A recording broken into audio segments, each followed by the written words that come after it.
Пошли. Все вместе. Какие ваши доказательства? They want you to comply. Cancel culture is about canceling it. Cocainum. Up yours. Woke moralist. This is systematic bullying that's happening. Up yours. And they believe that they can then Woke shut us moralist. up. Not only can you take a load, you can take the ultimate load, and even better than that you find your true calling and destiny in your willingness to take the ultimate load. They seem animalistic is what I mean. No, they're worse than animals. Up yours. The woke mob, they ruin everything. They stopped Woke Ben moralist. Shapiro from going to events and speaking. They stopped Ann Coulter from doing it. I will never surrender even a single inch of ground to a pitchfork mob. You never cave to the mob. We will never bow to the mob. Ever. No matter what. Have it your way, buddy. You sons of bitches. Beta! I did everything right and they indicted me. Do you see the final expression of cancel culture in terrorist groups like?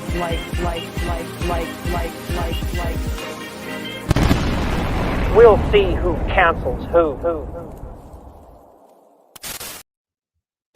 Hello. Hey. What's up? How'd you guys enjoy the intro?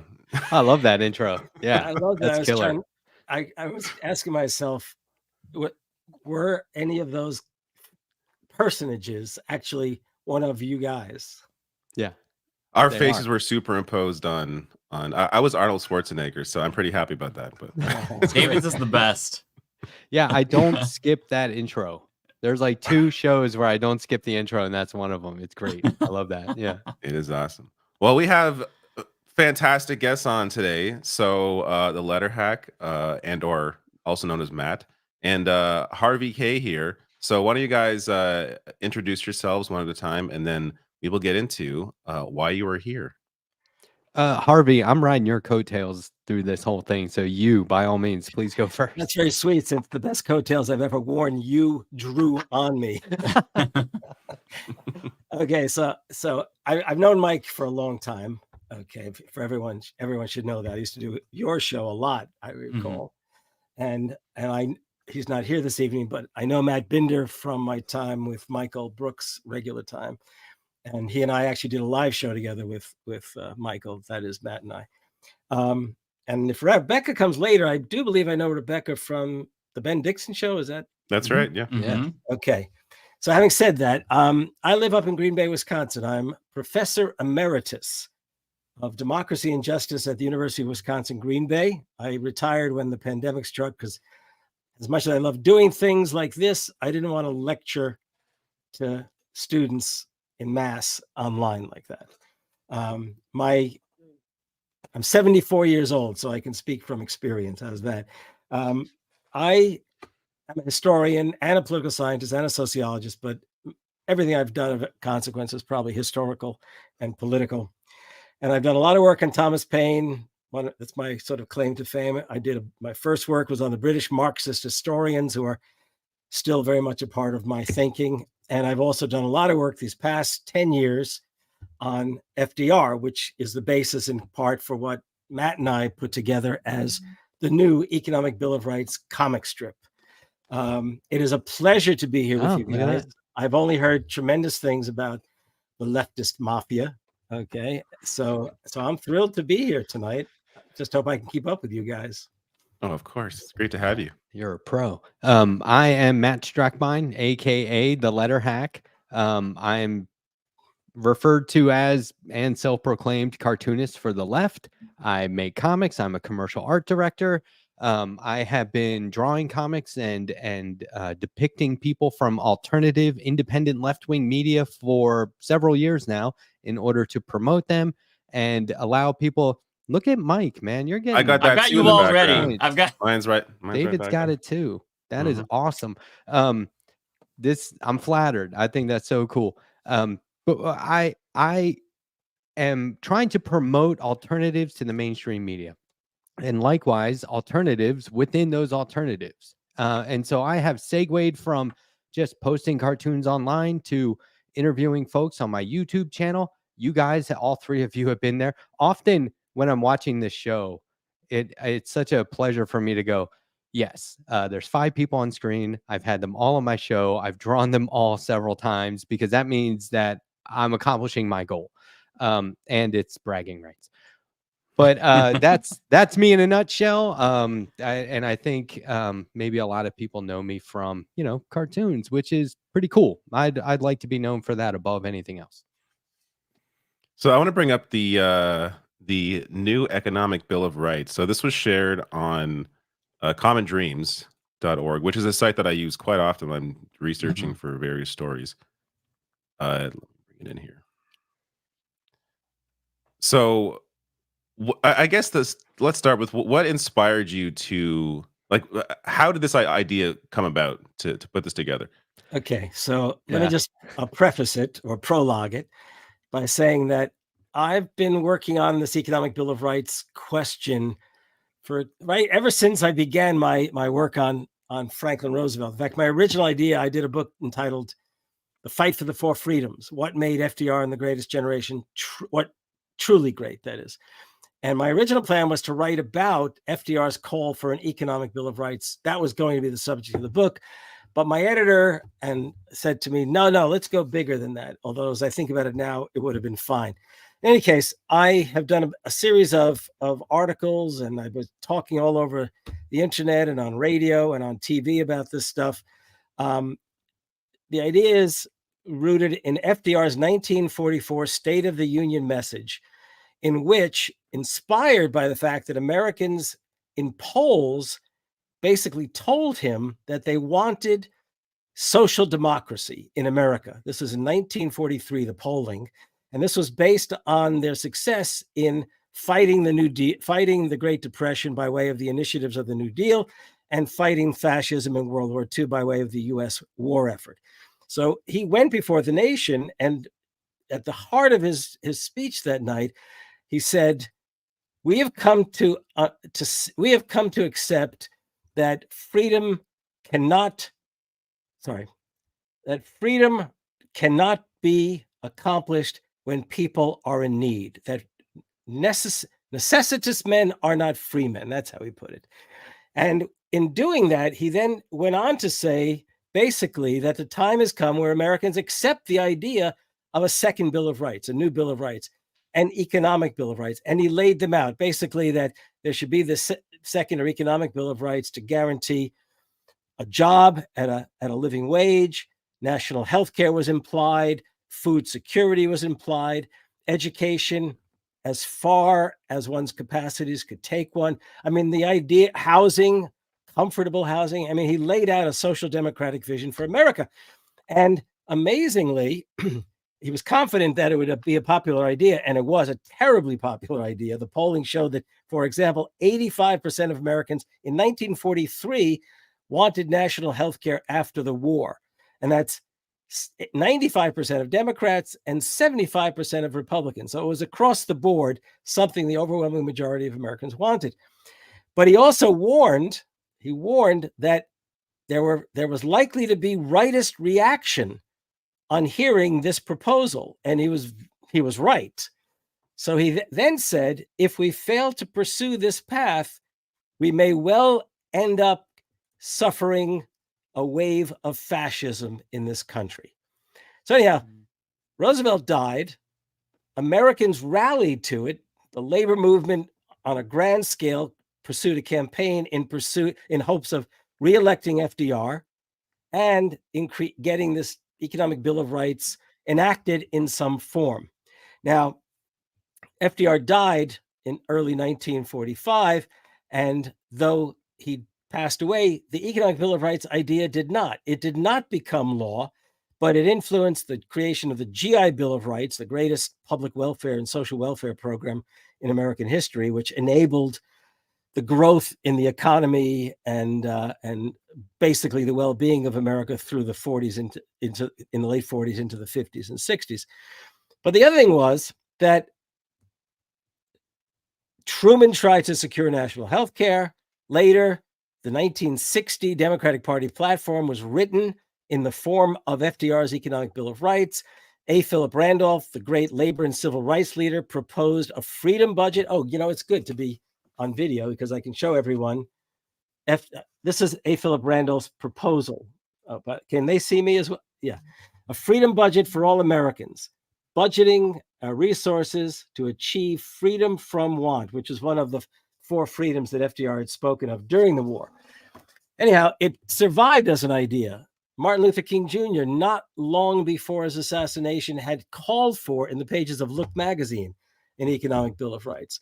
So I've been doing this for some time. And amongst other things, I had the privilege and honor of being invited by Matt here to join him on his show. And I was thrilled. I wanted to see how he'd draw me. And he really did portray me as a rather bon vivant kind of character. It was kind of fun to see. Yeah. And in the course of the conversation, he was very sweet. And he said, geez, it'd be great if we could do a comic book together. I'm paraphrasing that. If I'm wrong, correct me, okay? And I thought about it. I said, wow, that would be fun. What are we going to do? So we began by talking about the possibility of going full-scale graphic novel, a whole graphic novel on the American promise by way of my Thomas Paine book, Thomas Paine and the Promise of America. In fact, Matt actually laid out a few sketches of me running up and down the street. Let me fill in the blanks here a little bit. There, okay? As I tend to do, whenever someone gives me an idea for something or is talking about something that they're passionate about, I say that should be a comic, right? This is just what I do, and I'd be happy to help you with that. And I've said this to probably hundreds of people, and Harvey gravitated to it, but it took some convincing because Harvey's never made comics. He's written a bunch of books, but he's never made a comic. And so I went in like way too heavy and was like, we could do like a 200, 300 page graphic novel. Believe me, trust me. And then I was like, why would he trust me? And like, that's just not rational. And so we had regular phone calls, video phone calls, where we would just have casual conversations, becoming friends and catching up on stuff. And, that was a delight, but I would always find a way to work in. So if we did a comic, what would it be like? And try to coax him into being convinced that we could do this on some level. And so I would draw pictures of Harvey with Thomas Paine, panels or just one-off pictures. And then I would draw FDR and stuff like this. And I would send him the picture, but also a time lapse, like a video, so that he could see the process from the rough sketch to the pencils, to the inks, to the colors. And hopefully that helps. And this is true. I mean, this does help people warm up to the idea of collaborating on a graphic novel. You allow them to see that there's no risk involved. You're not just telling me to do something and then I draw it and that's that. We can really work together. We can really mold this into the exact right words and images juxtaposed on the page. And so, luckily we were talking casually and I had the opportunity to do that a lot.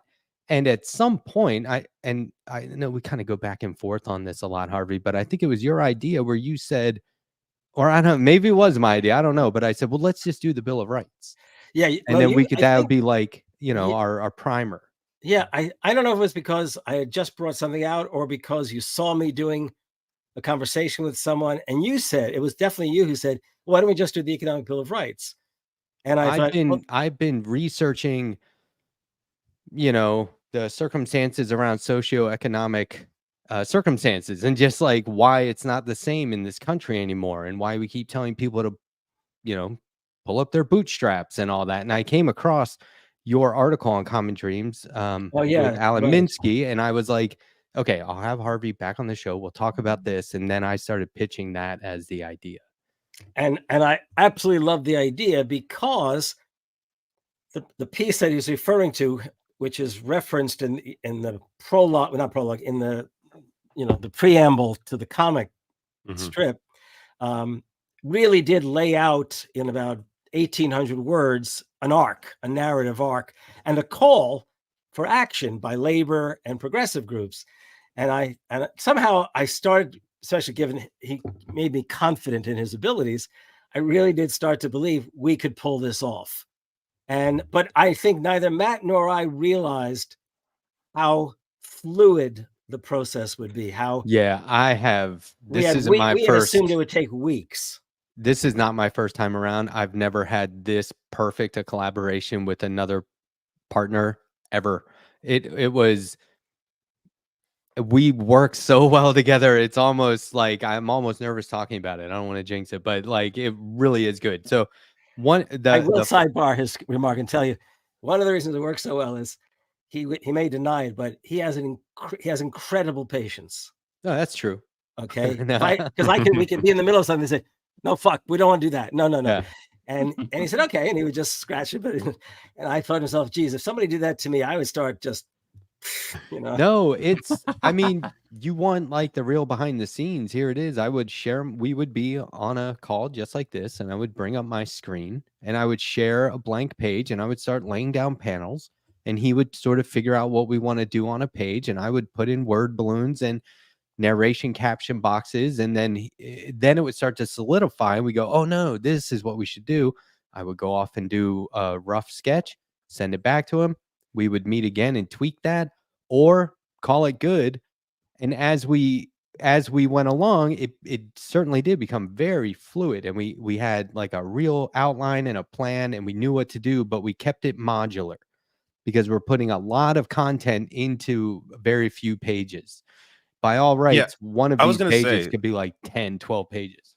I was going to say, like, I am struck by how much you're able to convey here through these panels. Like like this could be, an entire like massive book, but you're able to convey these ideas in a way that I think is so easily digestible for a mass audience that, like, while reading through this, I was thinking this should be given to like kids in high school or even like, grade 8 or something. Like this is a good entry point to really understanding the history to this and understanding where people, need to go.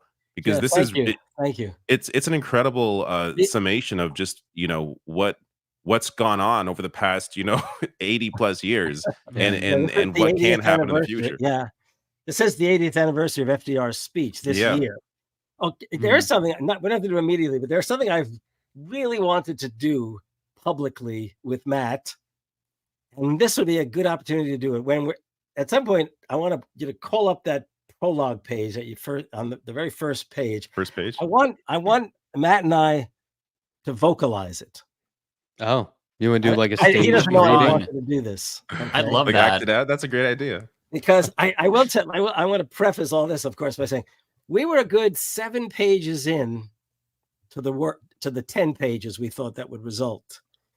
And all of a sudden, I got really frustrated with myself when I realized we needed to give people a better idea as to where they're going to go with us. Yeah. So I said, well, I guess we're going to have to do 11 pages. But Matt, and correct me if I'm wrong, Matt said, well, let's not change the page. Let's not change the parts exactly. Let's just create a prologue with the possibility that whatever venue it appeared at, magazine or online, that they would then use that as not just a prologue, but as a promotional kind of thing. Right. Yeah, anyone making their own comics, self-publishing comics, and you intend to pitch it with people, you need some sort of a strategy. And what I was thinking was somebody may want to serialize this and do it one installment over 10 or weeks or so, right? So I said, let's give them something like a prologue that they can use to introduce it instead of just dropping readers into a comic ice cold. Because you guys, who's doing this? Who's putting comics on their websites on like this, right? So, we wanted to ease people into it. But there was a moment where, because Harvey and I did read the entire comic together using our own voices. But the reason, and I feel like I really need to touch on this, we didn't put ourselves in the comic because we're egomaniacs or anything, right? As a matter of fact, I refused at first to be in the comic. So and then I had to defer to him. Yeah, if you read Harvey's books, and you guys have, but if you read his books, you're essentially listening to Harvey tell you about these points in history, right? And these moments in history. And so I said, you're going to be the narrator in the comic. And comic is a very unconventional method of storytelling where you can show the narrator. And that almost makes more sense than just having like an invisible voice in caption boxes. And Yeah, so it makes it more, it's more personalized. Like it allows you to sort of like connect with who is telling you this. And I think that makes it more easy to digest the content within it, because you're sort of taking on this journey along with this, like these protagonists essentially that are sort of laying out this entire thing. yeah, and I represent the reader because, look, I don't have a college degree, but I got the benefit of hours and hours of listening to Harvey, a professor and a historian and the expert on this subject, talk about all of this stuff in detail, and it was truly valuable. So I was like, okay, we need somebody in the comic that can represent the reader, and in that way, it's less of a literal illustration of one of his books or a documentary of sorts, and more of a conversation, which, like you were just saying, David, is a way of allowing people an accessibility. So if we're going to do this, either David or Mike, do us a favor, read the title, and imagine you're the MC for this film. A New Economic Bill of Rights for the 21st Century by Harvey J. Kaye and the Letterhack. Prologue, a comic. Okay, so here we are. We're at a bar. And I'm saying to Matt, looking at my drink, they just don't get it. The Democrats. American democracy has been in crisis for some time, and we may just lose it. The Democrats continue to turn their backs on the answer. We have to go big.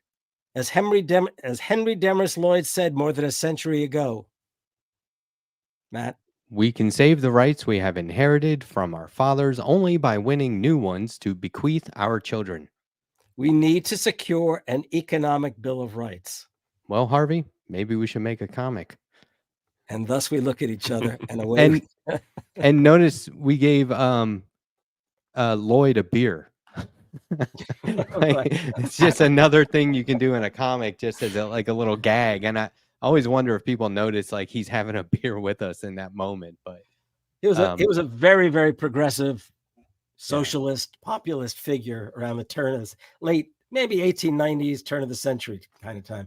I've loved that quote, and it gave us gave me an opportunity to insert it into this project. So that was great. Yeah, it's a great entry point into the entire thing. And so you said that this didn't take that long. How long did it take you to put this together? I was just going to ask you. I was going through this, and I'm like, this had to take like months. Like, so much. How long does a single page take? Like to coordinate it, to draw, like how long does like one page take? Because I feel like this has to take like weeks. Oh wait, don't answer that yet, Mike. Matt, listen. I'm going to make it clear. I'm not going to tell you how long it took, but I will tell you this: we would do work, and then Matt, my job was to think where we go next. Matt's job was to sketch it out. And by the way, it didn't go straight to color. You can imagine, okay? So what always amazed me is Matt would say, well, I'm really tied up until, like 2 days, 3 days away. And somehow or other that night, he would send me the draft of the page. Low expectations. So and I would immediately contact him and say, hey, this is great, but don't do it this way and that. So I don't know. How many weeks did it take us? I don't know. That's a good question. I can think of at least one time you said, we can't draw that. You were like, my grandkids are going to read this one day. We can't draw that. Like I had been a little too literal about Southern Dixiecrats or something. And that was like the only time like we tossed a whole page, which is fine because that's the point of doing like roughs, just rough sketches, like really messy, rough sketches, because we can always go back and redo those. I haven't put down like any final lines, but I guess we would talk for a couple of hours, maybe an hour, 2 hours max to discuss a page. As we went along, we were discussing more than one page in that time frame. And then, by that night, I would have the sketches and all the lettering and stuff like that. And then, you acquire more pages and we go back from the beginning and make sure that it read properly all the way through. And a month, maybe total. I was going to say a month, maybe. Maybe, yeah. Really? And that would be like just talking every day and catching up at the same time. That's when it occurred to me, and this is utterly selfish on my part, where I thought, shit, maybe we should have gone for that big graphic novel version. Well, well, this is a starting point, right? Like this Yeah. is Yeah. we know now that we can pull that. You don't mind off, my 4-letter problem. words? Am I okay on that? Oh yeah. By the way, On yeah, this show? of course. on the Oh show? yeah. Okay. It's required that our guests say it at least twice to get invited back. So you passed that. Okay. Yeah. I you know, and it's funny because we would have these conversations where I would make a side note without telling Harvey, like, I'm gonna put that the dialogue that we're literally having together, I'm gonna put that in the book somewhere in the comic. And so, like, on that first page where Harvey says, I've got all of the cells. Yeah, he refers to Yeah, animation cells. Yeah. And that was a real life thing where I said panels. And so And there I thought I was being so cool, when I said well, little did I but know what I needed. that's when so I drew that panel and sent it to him just as a quick sketch.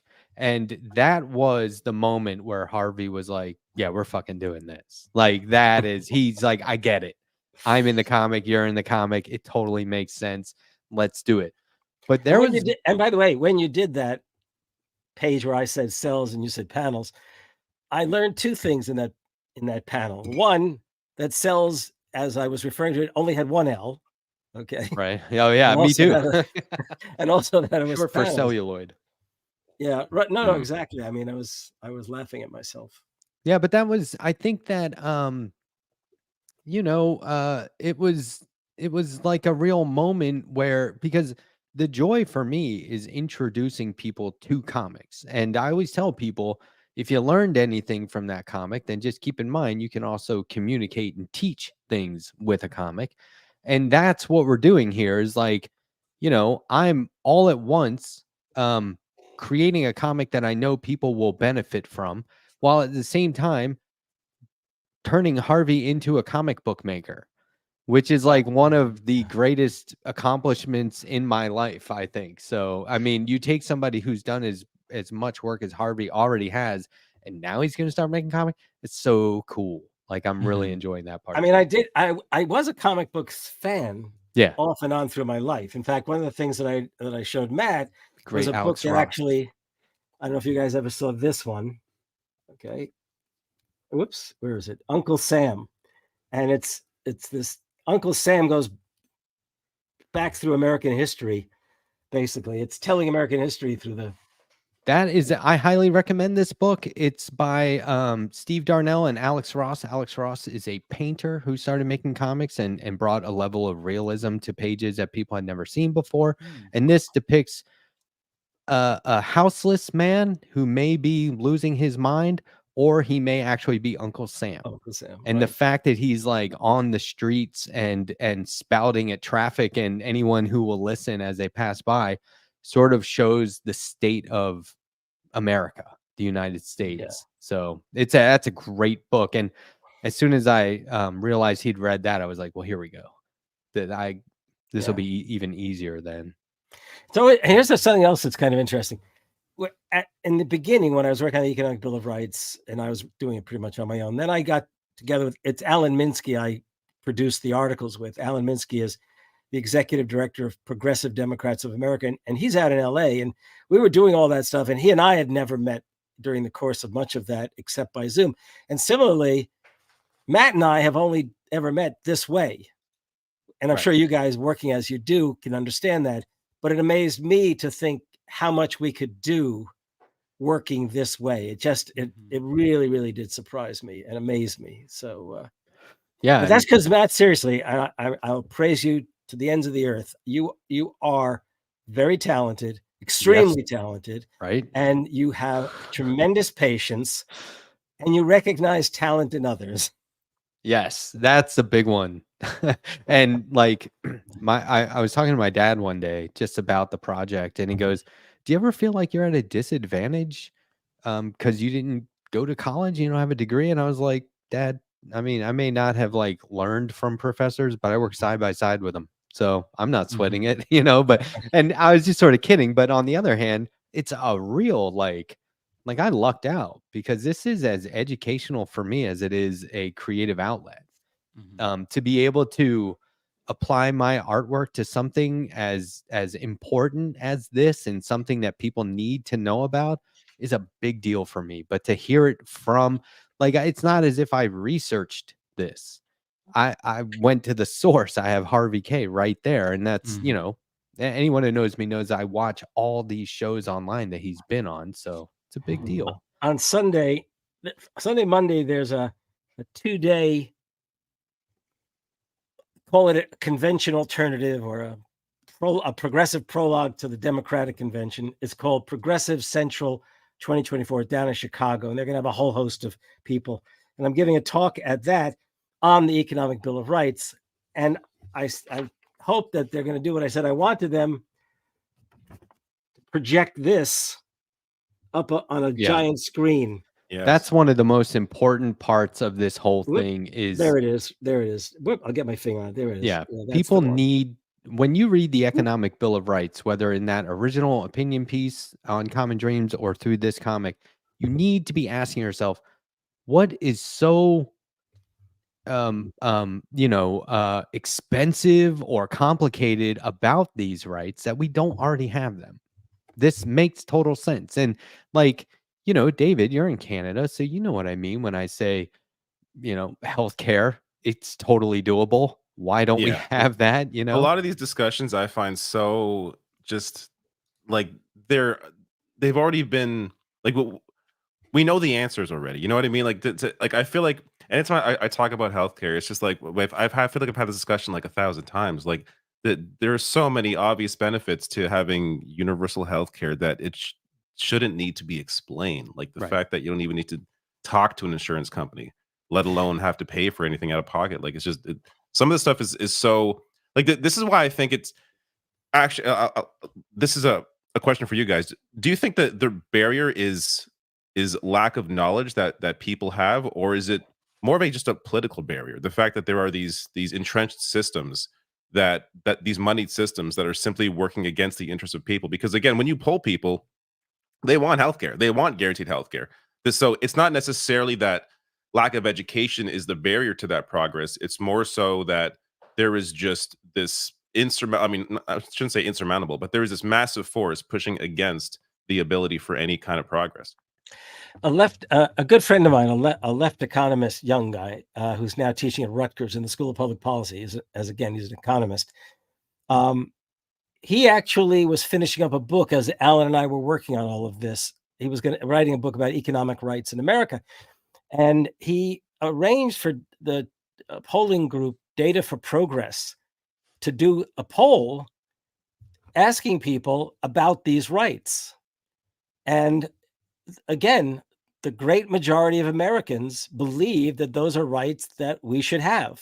So the point is, I think, well, first of all, I think it's imperative to understand that ever since the 1950s, conservatives, but even liberals, and especially neoliberals, have really gone out of their way to suppress the rights that were won in the 30s and the 40s and the 60s. And they really have. And they've also done, by way of culture wars, everything in their power to suppress the memory of such things as the Economic Bill of Rights and the fact that progressives and labor unionists, hell, liberals, progressives, radicals, and socialists all organized in 44 and 45 to secure that whole concept of an Economic Bill of Rights. But they were between, as we explain here, when you put together the likes of Republican conservatives, Southern Dixiecrats, and what later comes to be known as Democratic neoliberals, it's really tough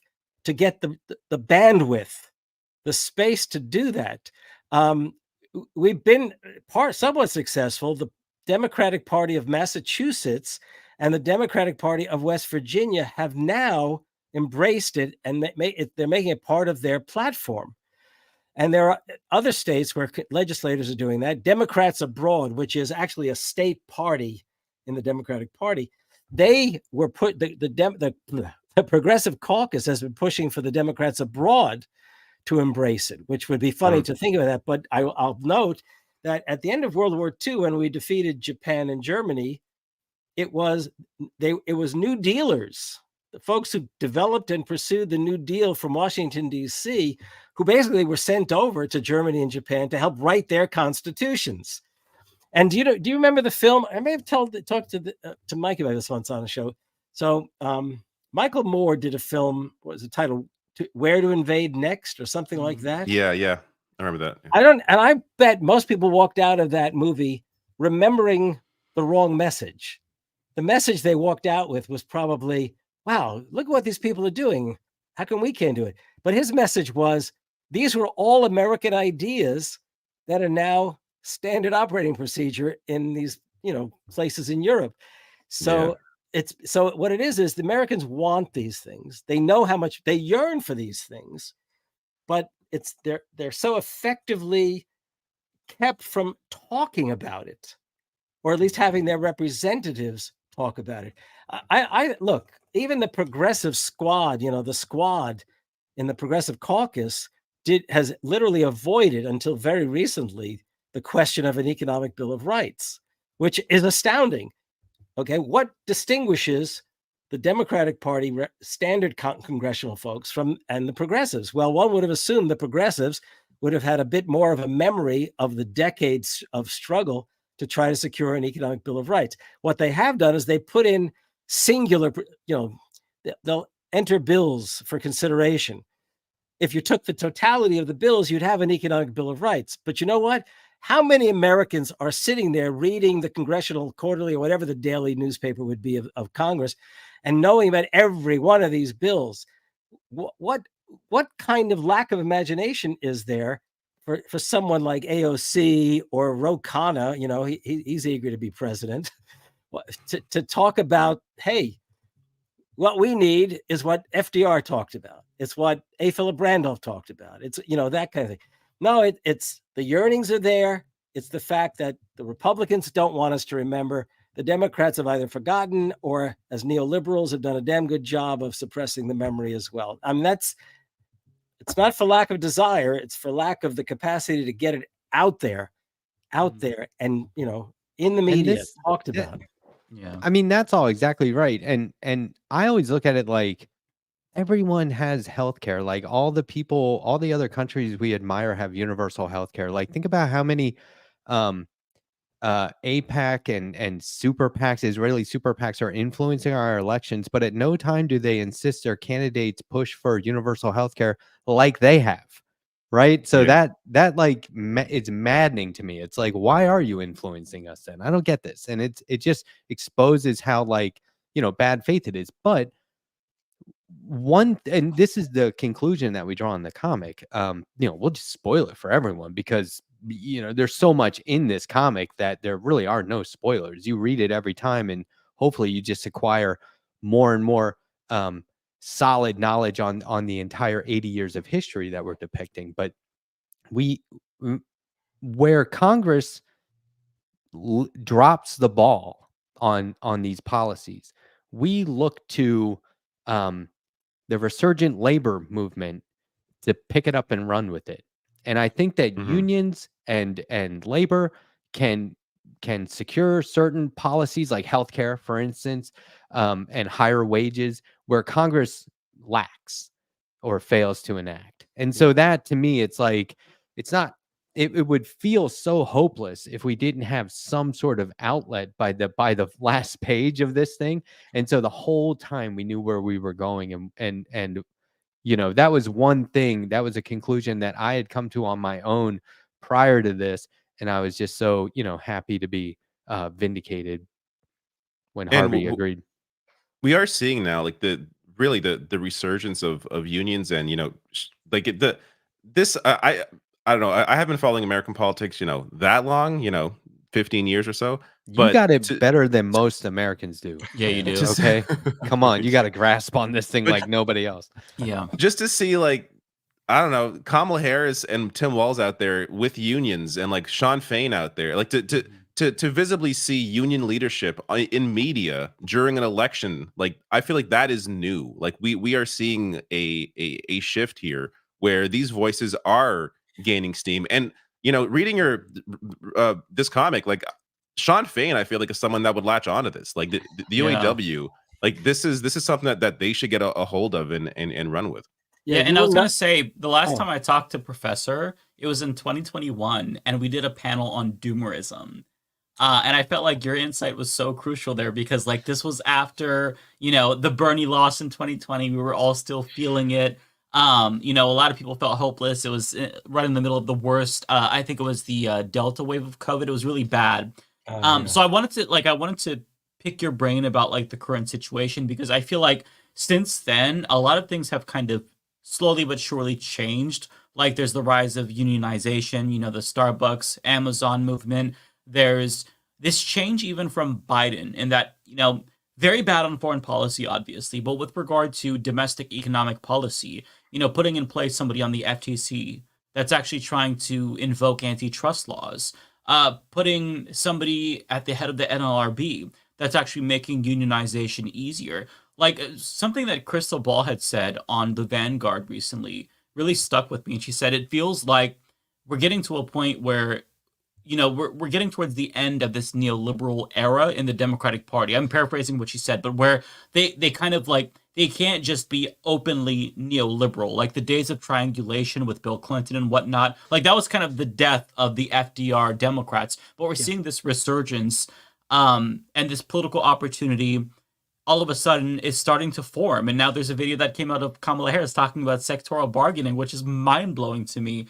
So I'm curious, like, do you think that this was one of those situations where things had to get worse before they started to get better and this window of opportunity was going to open up? Or do you kind of feel like this was inevitable? Because, like, to me, if we go back to history and you know better than me, it feels like FDR saved capitalism from collapsing in on itself. So are we at that moment where this is kind of happening again and politicians have no choice but to act before everything just kind of like comes tumbling down? Okay, well, forgive me for correcting you, and I do this to everyone who says, but everyone always wants to say that FDR saved capitalism. It may or may not be true. He was desperately trying to save democracy because fundamental to what he was about was actually to overthrow the Gilded Age ruling class that still prevailed right through the 1920s and had brought on, basically was responsible for bringing on the Great Depression. But having said that, when here's what we should remember. The neoliberalism begins with Carter, is truly advanced by Reagan, though he was a conservative. They didn't use the term to apply to him, but it was him pretty much. He was pretty much another champion of neoliberalism. It was advanced by Clinton, and I could do a whole evening talking about that. Okay. And then Obama, who said, yes, we can. And we note here, basically tended, well, no, we can't, forget it. But you know what? Along the way,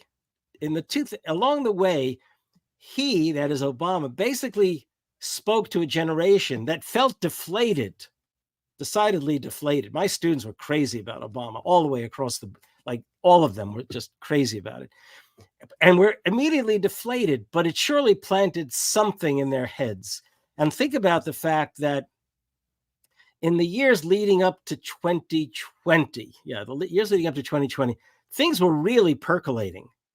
Okay. You had the Wisconsin Rising, several years before, but that's when we occupied the Capitol. You had Occupy. Okay. And those two, in one sense, seemed like they were the last gasp, but they really were actually the beginning of something. I mean, if you remember, this is what democracy looks like. Those words reverberated and came back in the anti-fracking movement, in Black Lives Matter, in, and I'm forgetting the Chicago teachers strike, the strikes in West Virginia, down in Arkansas. I mean, it was amazing the kinds of things that were happening. And in 2020, Bernie should have been the candidate that year because people wanted those changes and Bernie represented that force. Okay. Trump won. Okay. And we survived it barely, but we survived it. And Bernie should have won I meant 2016 and then 2020. My years got flipped on that one. We have that in the comic. Yeah. I flipped the year, I think, between us, but we corrected it for the comic. Yeah. So I think it's that it was percolating. Now, undeniably, labor, Sarah Nelson, the head of the the president of the airline flight attendants union, we're very good friends. And from our first face-to-face encounter back in, I guess, 2020, we both agreed that the only way to save democracy, the only vehicle to save democracy, was probably the labor movement. And we were pretty much committed to that. And I told her, and we got into this quite a bit, that the thing is for labor not only to be mobilized anew, but to start cultivating a vision. In other words, it's all well and good for labor to organize and to expand its numbers. I'm a labor unionist, and I welcome it. It's fantastic. But while it's essential, it's not sufficient. And what do I mean by that? Well, the vast number of workers are not in unions, and they're not going to be unionized soon. And they're going to see that labor is going to be effective. UPS strike was it 2 summers ago? I'm losing track. The UAW folks. I mean, victories were had by Teamsters, by auto workers. But most people are not going to benefit from that. Just not. But if labor can start to imagine itself as not just the union, but literally the primary force for democracy, and start advancing a vision that will bring in not only the labor movement, but also the vast numbers of workers and even middle-class folks who are not in organizable situations, it would be fantastic in light of the gross inequalities of this 50 years of class war on workers and their families that we've been going through. So one of the points that we try to get across here is that it's for labor to use an expression often overused ever since the Bolshevik Revolution, it's for labor to really itself become the vanguard of these changes. And I hope to hell that we can get to Sean Fain, or for that matter, even the Teamster guy. I'd love to be able to sit down with him and get them to start embracing this economic Bill of Rights and start talking about it. Sorry, I didn't mean to preach, but that's. No, you know what? They should make us what do they call it in the White House when like an administration has like an ambassador to Hollywood or something like that? We should be the ambassador to comics. How hard would that be? They don't have to pay us. It's just a title. Like just slap that title. We'll figure out how to turn the title into money. Don't worry. Well, yeah, we'll monetize that. Don't worry. But capitalism, baby, you're gonna find a way. There are Bernie would have won line. I had that. I came up with that to put in the comic, and Harvey said, "Don't put that in there. Let's not do that." And I was like, "Why?" And he goes, "I don't think it's right for the page to end on that note." And I was like, "You'll see by the time we get to the end of this page that you'll change your mind." And he did because you're so good. What can I say? You are that good. Well, I have this narration sense about like. What we're walking with picket signs as if we've been protesting, right? I am not the guy who hits the streets in protest. I have, but I don't do that a lot. And so I didn't want to depict myself as like some champion of protesting, but I thought that it made sense because now it's not us anymore. Now it's our characters in the comic, and you should be allowed to transcend reality a little bit. And I almost wore my Brooklyn Dodgers cap for this purpose tonight, but that's a conversation, and that is something people would say in that moment. The sun is setting, you're walking home from a long day of protesting, and people will say that Bernie would have won. Yeah, he would have won in 2016 and 2020. So that is a moment that people can definitely relate to, whether Harvey and I literally said that or not. But we did say it. We just weren't walking home from a protest or a rally. Yeah, I love the idea of like a vision, because these past couple of years, especially since Bernie lost the second time, I feel like the left has been really aimless. Like there's bickering, infighting, not really sure what to do, doomerism, nihilism. And that's really been like the missing factor, is that nobody knows what do we do next. How do we even affect change if we want to? Where do we even start? And I think that just having a vision that the left can unify behind, that is really important. It's important because it's like it's a motivating factor that gets people to like work towards something, but also it kind of tells you like, hey, this is something that everyone can work toward. It's incredibly popular, and we haven't had that. Like we've kind of like we've taken this like top-down approach to politics. At least I have, and I think a lot of millennials have, because we grew up in the era of Obama and then Bernie, where it's like you have this seemingly revolutionary figure who's going to implement this change, but we're having to recalibrate and learn that actually it's always been bottom up. That's how change works. And so how do you do that without a leader? And that is having this vision to work towards. It's not about the person, it's about the policy, it's about the movement. So I think that having that economic Bill of Rights as like the template that everyone can work towards, and to frame it, because it is, that's like continuing the legacy of FDR, I think it's really, really important. That's why I love this project so much. I'm sure I talked about this with you, Mike, and this would have been 4 years ago. I can't remember exactly when. And I said, look, I love Bernie, and I've liked him ever since the 80s when I read about him in Burlington, Massachusetts. But my biggest critique of him, and I've got many a story to tell about it, which I won't right now, is that he didn't cultivate the history that would have enabled Americans, young people and older, to appreciate their responsibilities and all this. He came very close to it with that expression, not me, us. Mm-hmm. Okay, because that everyone thought that was like a golden rule thing, but actually what it was is I bet that came up when he said to somebody, it's not for me to do, it's for us to do. So that's how I read that remark. But in those terms, he only once or twice ever mentioned FDR and the Economic Bill of Rights, even though he had his own proposal for an Economic Bill of Rights on his website. And I've said this over and over again. The night that he was in the debate where one of them, I don't know if it was Harris or Buttigieg or somebody, turned to him and accused him of wanting to bankrupt America with Medicare for all. And what I wanted him to do then is what Eugene Debs did in defending himself against the charges of sedition in 1918, where it ended up imprisoning him.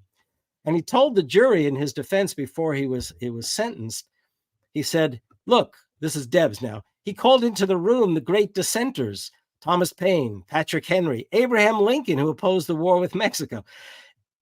That moment was Bernie, who was, has a hero. It makes Debs his hero. All he had to do was stand there in that room with those other, with the Democrats. He's a Democratic Socialist, and said, what? You sound like the Republicans challenging FDR when he proposed Social Security. And by the way, Social Security in FDR's mind was supposed to include health care, but they couldn't get that through because the Southern Democrats and Republicans just were willing to fight tooth and nail, and the AMA, the American Medical Association, put its thumb down, all their thumbs down. So, but Bernie could have used that moment to say, wait a minute, you're the capital D Democrats. I've got FDR with me here, and he's wondering what has become of the Democratic Party, that kind of thing. Mm-hmm. And then it also came up earlier when he was always talking about Northern Europe and the Northern European model of social democracy. And Hillary nailed him in a debate back in 2000, and let me get my years right, 16 it would have been, and said to him, we're not Denmark.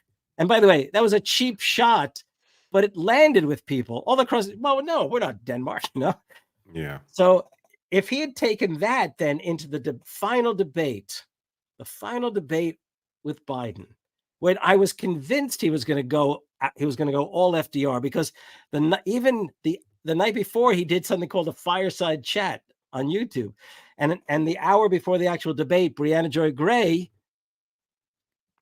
had a 1 hour thing, and she essentially said, you're going to hear Bernie talk now about the Economic Bill of Rights, because I had done a video with her for Bernie's campaign. And then he didn't even once bring up FDR. I don't know if he was already committed to losing or what, but that was that moment. So bad. Okay. And then a few days later, I get this text. I was giving a talk down in Florida. A text from her says, Harvey, we got to put our heads together. We got to save this campaign. We got to make a pitch for social democracy. But it was too late. Yeah. It was much too late. Mm-hmm. Can you guys see how when Harvey's talking, like I'm just seeing pages and panels like over and over and over. And when he gets fired up, I'm like, oh, it's angry Harvey, right? And then when he starts to say things like, and this is one of my favorite phrasings that Harvey has come up with. As far as I'm concerned, it's all his.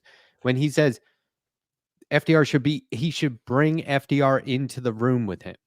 Do you know what I mean by that? And that to me is such a visual way to describe how a politician should be selling this. It's not my original idea, and I got to describe it to you from scratch, and give you all this background. No, if you're a politician too, if you're in government and you know American history, let me just remind you that this is nothing new.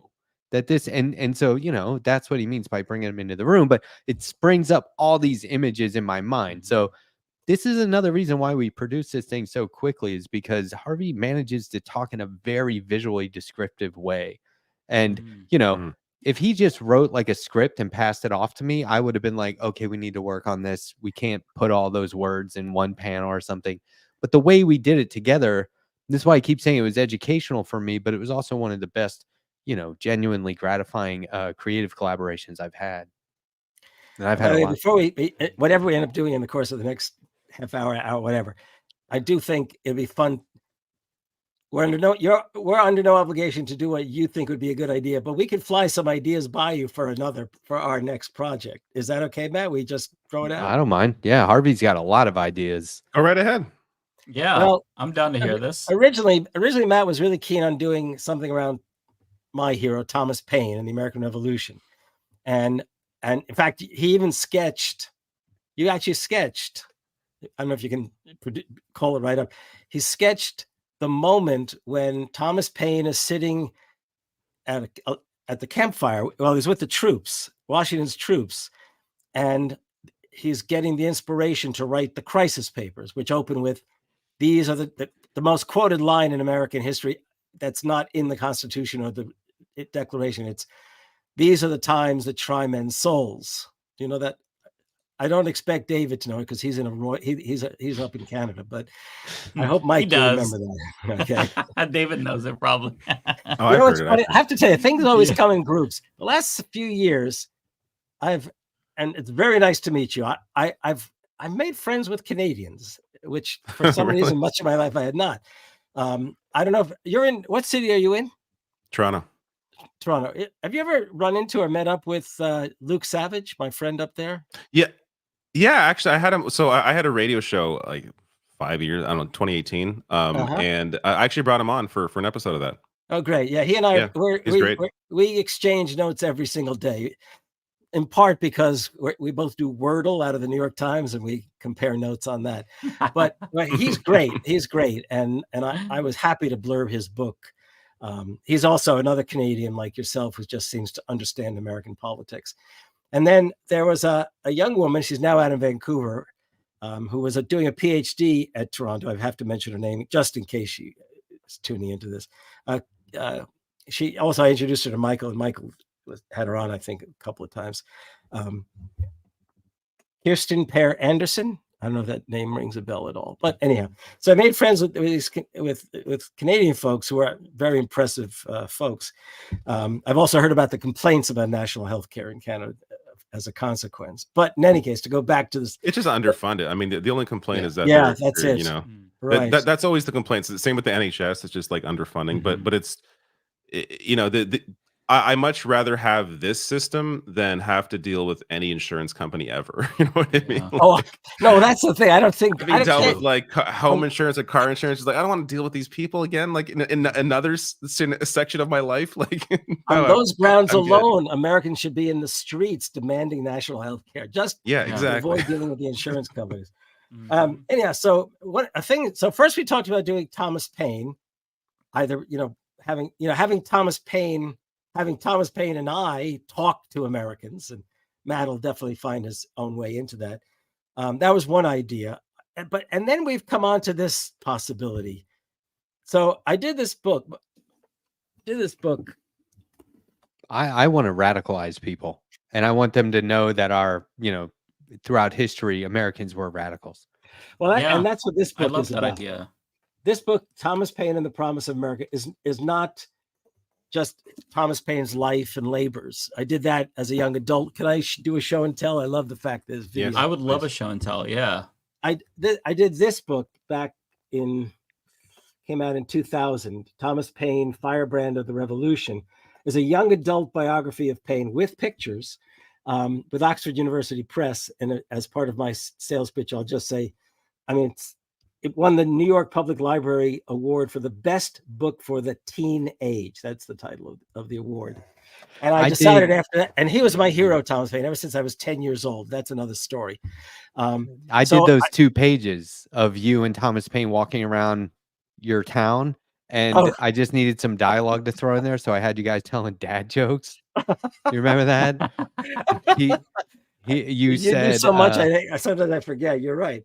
You said my wife and I hung a copy of the U.S. Constitution in our house. We called the Declaration of Independence. And Thomas Paine says, but I thought humor had evolved. And you're like, it's subjective, I guess. And then he says, do you know what dance was popular in 1776? Independence. So wait a minute. You did all that? I love that. You don't remember that? To me. There's stuff you haven't shown me. I've showed you that. Yeah, that was early on, though. Okay. Can I make a pitch? Solid dad jokes. Yeah. I grew up in the era of the Magic School Bus, so put all my biases out there.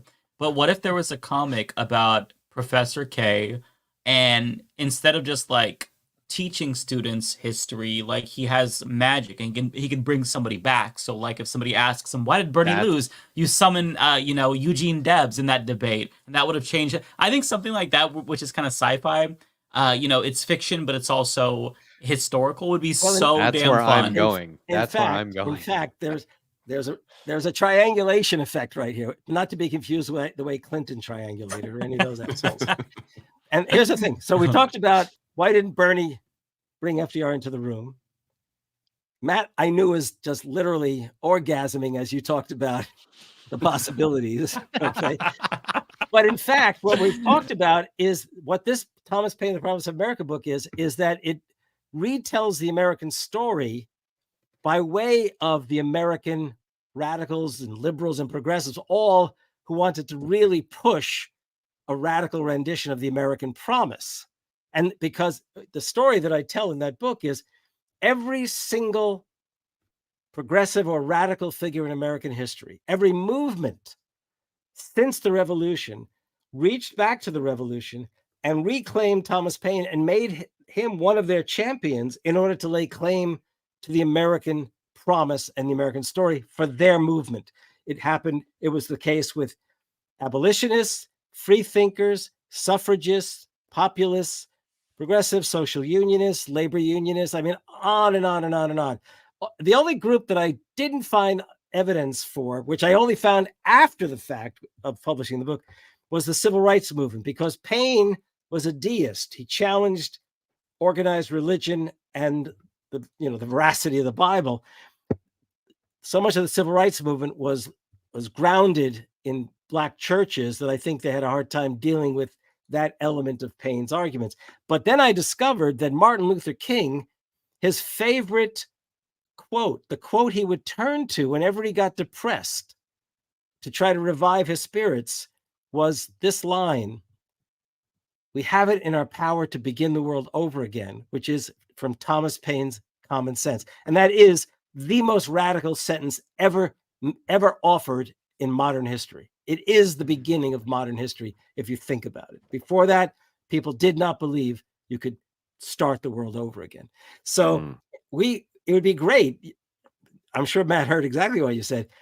We want to bring back into the room, so to speak, Fanny Wright, the really radical Abraham Lincoln, Eugene Debs. We want to go. That's exactly what we'd like to do in the bigger. That'd be awesome. The bigger book.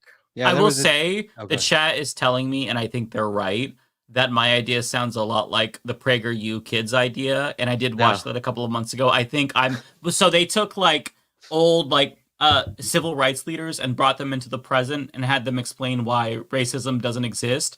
But maybe I inadvertently copied that in my head, but I'm thinking of an actual accurate version of what they legitimately would tell students nowadays. So it's funny people brought that up. I'm like, oh my God, am I ripping up PragerU? That's so lame.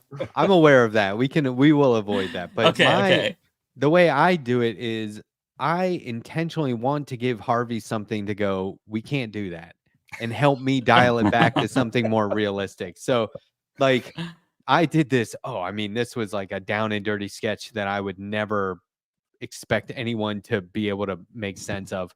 But I have Harvey reading a newspaper, and he goes something about we should be rebels or something, and I was like, and then the next panel, I'm Luke Skywalker and he's Han Solo, and I'm like, rebels? What do you mean, like Star Wars? And he's like, no, what are you talking about? But that's the kind of ridiculous stuff I want to give Harvey to be like, no, that's dumb. But then we're sitting around the campfire with these guys in the moment while it's happening. So there's this back and forth. And I just think that it's worth mentioning over and over that comics is a very unconventional method of storytelling. You can get away with a lot of stuff with the exact same budget. You want to blow up a planet? Go ahead. You want to draw a guy standing on a street corner? Go ahead. Exact same cost. Right? Did you notice in the point where I lean over and said, I make reference to Bill Pullman? Yeah. Somebody was telling me my FDR looked like Bill Pullman. So you put those words in my mouth, which I didn't say, actually. But Bill Pullman wants to be FDR. Right. So that kind of works in my favor. But I'll also say that I did veto one thing effectively. Matt wanted to have the line that I too often hear. Anyone tell you look like Larry David? Yeah, I wanted to put that in there. Oh, I love that. Somebody in the chat actually said communist Larry David, Professor. Yeah, right. I saw that earlier and I thought that was so awesome. I gotta be honest, I didn't even think about that until you brought that up. And now it seems so but obvious. I will tell you, if I had the baseball cap on, that's what I look like the now late Jimmy Buffett. Oh, okay. Oh, hey, Rebecca. Yes. Hey, Rebecca. Hi. Oh, yes. Hello, Rebecca. How are you guys? Y'all just having boys time. I was just reading through it. Hey, Letterhack. Hi, it's good Professor to see Harvey. you. How you guys doing? Good. How are you? Okay. Am I correct in saying that I remember you well from my days with Ben Dixon? Absolutely. It's Benjamon Dixon and Rebecca Azor. But yes, you are very correct. You were on the show a couple of times. And actually, I was with Ben long before anyone here ever was. Yes, this is facts, and he never lets us forget it. You know, he speaks super highly of you, so that's why every time you were on the show, we made sure to. It was always great conversation and give you the. It was great conversation, and the music was always the best on the internet. Oh, thank you. Listen, shout out to our DJ James Bubba Williams. Right. Thank you so much. And yeah, we've had you on the show a few times, and it's always been great and insightful. So it's nice to be here and have you here with us as well. But, you know, people tell the professor he looks like Larry David in real life. That's not just something that comes from I just want to be clear. It's not that I drew him looking that way. But I have to say, I'm a hell of a lot better looking than you totally agree. Larry David, I went on Google and Larry David, absolutely. I see it. Absolutely. And who was the other person you said? You said, but with a hat on. If I put a baseball cap on, it's Jimmy Buffett. Yeah. Jimmy Buffett. Now look, it's in the chin and stuff. It's funny.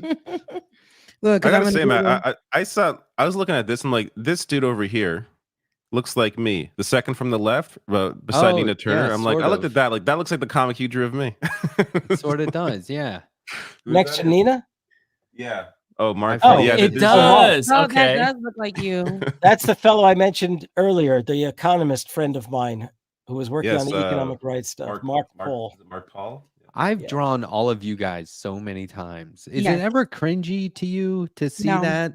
Are you like, why does I keep drawing cringy? Very weird. Wow. It's really good. Like every time I've seen you draw me, it's always in like a different space, or you've drew me when I've been out, and you've captured like things that I've talked about, and you put that into artistry. Like that one you did with me in the white dress, and you had my like Haitian heritage, you had my head wrap. I'm like that. You did that like, and that meant a lot. That I love that drawing because it has my heritage and it has all of that. But then you had me with long hair, you had me with a bob, you had me with braids, you had the whole, like you do a really good job in not only like watching and listening to what we're saying, but you apply that in the drawings. And I love that. I love it. I feel like my wife's friends want to know why you didn't use this image of me. Oh yeah, well, that's the thing is I draw people in different art styles so that, look, if I just did everything in my own style, people would be like, okay, that's Letterhack. But if I drew something in a very popular artist style, they'd be misled into thinking it was that famous person, and they're more likely to click on it. Like when I draw the Majority Report crew as Simpsons characters, people see Simpsons and they click on Mm-hmm. it, and then it's like, haha, I just informed you about an alternative Mhm. news show you might not be familiar with called The Majority Report, right? But so that's sort of my thing. But when it came to this comic, I was like, no, this is gonna be straight up my style, top to bottom. Speaking of Majority Report, I just got to say I'm happy that we have you guys as the exclusive. You're on our show first before the Majority Report. You're going to be on there tomorrow. we got the That's right, exclusive tomorrow's Friday. interview. Thank you for reminding me. It's in my calendar, but I forgot. No, we can't forget that. Hey, we reached out to you guys first too, just so you know. Like I did the right thing. Yeah, I'm really honored. We reached out to a lot of people, but we went to you guys first. Yeah, that's how it should be. Awesome. We got the first exclusive with Ole after the Breakfast Club, and we got the first exclusive with you guys after the Common Dreams article. Because we know each other, but that's the great part about it. We have actual relationships, so we have real bonds. If we want exclusive, we could just tap in like, hey, or you guys can reach out to us and be like, hey, we want to drop it here first. But that's what it is when you have good relationships with people in the space, and you can just communicate. And Rebecca, is Ben? I know you said Benjamin. Is Ben still doing his show? Absolutely, we do it it's like it or not with Rebecca Azor now, but we do it every Saturday morning at the 10:30, around 10:30ish. But he's there all the time, and he does his separate stuff. It's on his page. He's dropping a special soon, I believe. I hope I hope I don't get this wrong, but I know that we did speak, and he's dropping a special soon on his page. And I think it's going to be around voting, I want to say, but yeah, like an election special. But he has, we still do our show every Saturday. We just change it over to the one day on Saturday, because that's where we can all be available. So it's on Saturday mornings at 10:30. So very good. Okay. Yeah. I'll tell him that you asked about him, because you're his partner. He loves every time you come on, or when he's speaking about you or quoting you, it's definitely always praise and respect. He had a show. I don't know if he was on. Was it in radio when he was up in Boston? Was he actually on radio too, or was he? I don't know. Now, I've known Ben since 2017. That's this goes back further than that. Oh yeah, but his Boston days, and I know. So I know that he was doing a lot of different things there, with politics and grits and different things like that.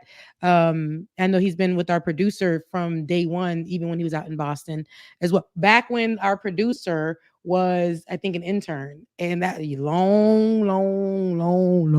long time ago. So, but how long ago was that? How many longs ago was that? long, about four, but it was a long time ago. And so I know that Ben has a lot of relationship with people in the space. He's introduced me to a lot of amazing people, such as yourself, and he's been, look at me, just speaking highly of that man, and he's been like partnered with a lot of different people. But I think right now he's doing something different. I wouldn't say that he's pivoted, but he's still doing politics. I know that he's tapped into trying to get people more out religious wise, but in like a more, I wouldn't say that we use the word woke, but he's waking people up in the church, but teaching them how to apply politics correctly and not in the the white evangelical way that gives like Nazi or nationalist, but it gives more so you can, if you can be a believer, but you still can honestly like know your politics correctly. And so he's on that right now, and he's doing pretty well, but he's always on Saturdays at 10:30. So if you want to catch him there, but I will tell him that you did ask about him. He loves you so much. I hadn't heard from him in so long. I started to wonder if he was. I know. So he is on like a social media. Look at me giving my husband a social media sabbatical. He only comes on when he's doing work. After that, he's about family. Yeah, I feel like I haven't seen him on Twitter as often, right? Oh, he doesn't tweet as much as he used to. You'll see him on Twitter if you go on. He's probably been active a couple of times today, but he just pops in, says a couple of things, and he's out. He no longer utilizes his cell phone. So if people need to reach out to him, it's reach out to my wife or send me a DM. If I reach out, it's more for his. I think he's been doing this. He's been at this for about a year and a half now. you can't reach him on a cell phone. You can't. He's plugs in and he plugs out. That's smart. That's a healthy way to do it. That's how you should do it. Is he still in Georgia? He's not in Georgia anymore. He's in the Florida area. He's always the first person to retweet me. Mm-hmm. I really appreciate that. Yeah. Now you make me feel like a real loser. To retweet us. Yeah. I mean, Ben is that guy. Ben has he's the one that I will always say when I first got into politics, I had graduated with my master's in journalism. And when I got in there, I am a journalist first. I know we talked about that Letterhack on your show. I'm a journalist first. So I have a tendency to be very in that way when I'm talking, or I know how to read a script. I know how to put the script together in a journalistic type of way. He was like, Rebecca, I know you're used to this way, but we're in the digital space now. And so you're going to have to, loosen up. And this is politics. You got a voice over here. And I'm like, I don't know if I should do that. He's like, no. It would be like, he had me in like boot camp. We would be in the office and he's like, say it again. How do you feel about this? Like he really taught me a lot in having my own voice and appreciating my own voice in the space. So he helped me really, really grow. And that was a long time ago. That's before he had his third child. And so, it's been good. And then he's also introduced me to other people in the space that amazing people. And everybody that speaks about him always speaks about him very highly, and they know his work from, if it's not now, it was before. And what remains true, even though he may pivot, he's always going to be a very progressive voice when it comes to politics. He's not afraid to really challenge or educate people on what's happening, and he is somebody that will study that particular subject and get all the information about it and come out and really educate you. And that's what I really love about him and what I gained from working alongside him all of these years. So shout out to Benjamin P. Yeah, he's a staple in this space. Yeah. And everybody loves him. Yes. And he was one of the first guys to come on my radio show. Like when I launched my radio show, he was super gracious and very, actually, funny story. His Ben Dixon, his name was the same. His name was my boss's last name. So I think the producer got kind of confused. He's like, "Are you having our boss on the show? Like, what's going on here?" My boss's last name was Ben Dixon. Oh, really? Yeah, it was really bizarre. That's funny. But no, he was. Yeah, he's been great. He's always been awesome. Yeah. I love him. And if y'all want to check him out, he'll be on Saturday. He sneaks in. We don't ever know. Like, we can't get him, but you just feel, okay, today's feeling like a Ben day. Ben pops on with his suit and he's ready to go. And the conversations flourish. So we always have a great time on Saturdays. So there was a time you guys got me through COVID as well. Like when COVID was going on every morning. That show was on. I turn on your guys' show and it's like we were doing it every day, every morning, every single day, every morning. And we would get up, have our meetings, and we would do it. We would get up around 5:30, start at 8 a.m. and sometimes do it for like 3 hours. But that was during COVID when, it was more lax. Everybody was at home and all the things. But yeah, thank you so much. I'm glad to know that a lot of people were saying that, like, hey, you got us through COVID. And what I really love is because our show started in 2017 when we were at Content News inside of a studio here in Georgia. And we started there and we cultivated that space because we ended up it started out with like main white journalists that were popular in the space. But then Ben came along and we would stay up all day, have like 16-hour days trying to figure out how we were going to create this news show. And I was the one that brought the sauce to Ben, but and Ben gave me the political aspect of it, and we put that together, and we've been doing it since then. And then I took a break, and Ben kept saying, "We got to get back to the show." I'm like, "I just don't think so. I just feel like I'm in a space right now." And he's like, "No, girl, we got to get back to the show." And then COVID happened, and he was like, I got onto his nighttime show when he would do the wine and the evenings with Ben. and I got there one time, and then the next week we were up and we brought back Like It or Not, and I thought that was an amazing way. Even though COVID was hell, we got through, and we met a lot of different people. We did a lot of different series within Like It or Not, so that was really fun. So but now we do it on the weekend days where Ben can be with his kids and we can have our weekend day and still have the same vibes. So yeah, 10:30 Saturday. I have a story from that point, because you guys would say stuff on air and I would draw it, and then you would put it on screen like before the show ended. Mm-hmm. And so I was like, that really motivated me to keep doing that. And there was one time where you weren't there yet, you hadn't come on, and it was just Bubba and Ben, and he had coined the phrase Marjorie Neanderthal Green. Yes. And I made coasters of that. Oh my god. But I drew it and he had it up on screen, and that's right when you came in, and it was suddenly as if an adult had come into the room and busted us for being very, very immature. You guys play. I come in a little late, and I come in, ready to get down to the news, and here y'all are playing. And then every time they'll be like, "Now, Rebecca's here. We got to get serious." Every single time. But yeah, no, you really helped us bring graphics into our space when we would have our breaks and stuff. And Letterhack drew a lot much.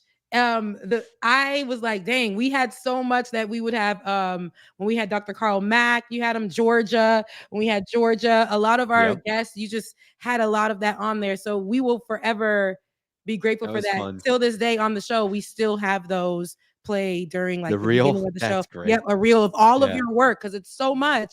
And he's drawn us, and every time you draw us, it's almost like, dang, I feel like a celebrity. I'm like, dang, you see, that's me. Like, and great. I love it. We love it. This is kind of the thing I've been talking about a lot on my show. There are so many people using my artwork, and like I would design backgrounds and logos for people, and then I'll see them arguing, and I'm like, I'm watching you like go into battle with my design on your shield, basically. You know what I mean? Yeah. And I just wish people would say, hold on, if we're all cool with the Letterhack, we should all be cool with each other. Oh yeah. Like arguing is fun. Matt, you've got to come in and make a comic of them arguing with the different panels. Yeah. How that would be great. The whole space. You actually put on Twitter when I was active on there, but when you put on Twitter where you were like, follow all of these great, left content creators or whatever. And that's how I found some other people. But it was like all of us being able to know each other from this tweet, and everybody's on there like, oh, I didn't know this person. Oh, I didn't know this person. And, now I feel like we've all either been on each other's shows or connected in some way, shape, or form. But at that time, a lot of us didn't know each other. And you knew us from watching all of our stuff. Yeah. And you tweeted out this one tweet, and everybody's like, oh, wow, these are all my faves. And I'm like, I don't know nobody in this list. But, I was able to, figure out who everybody was.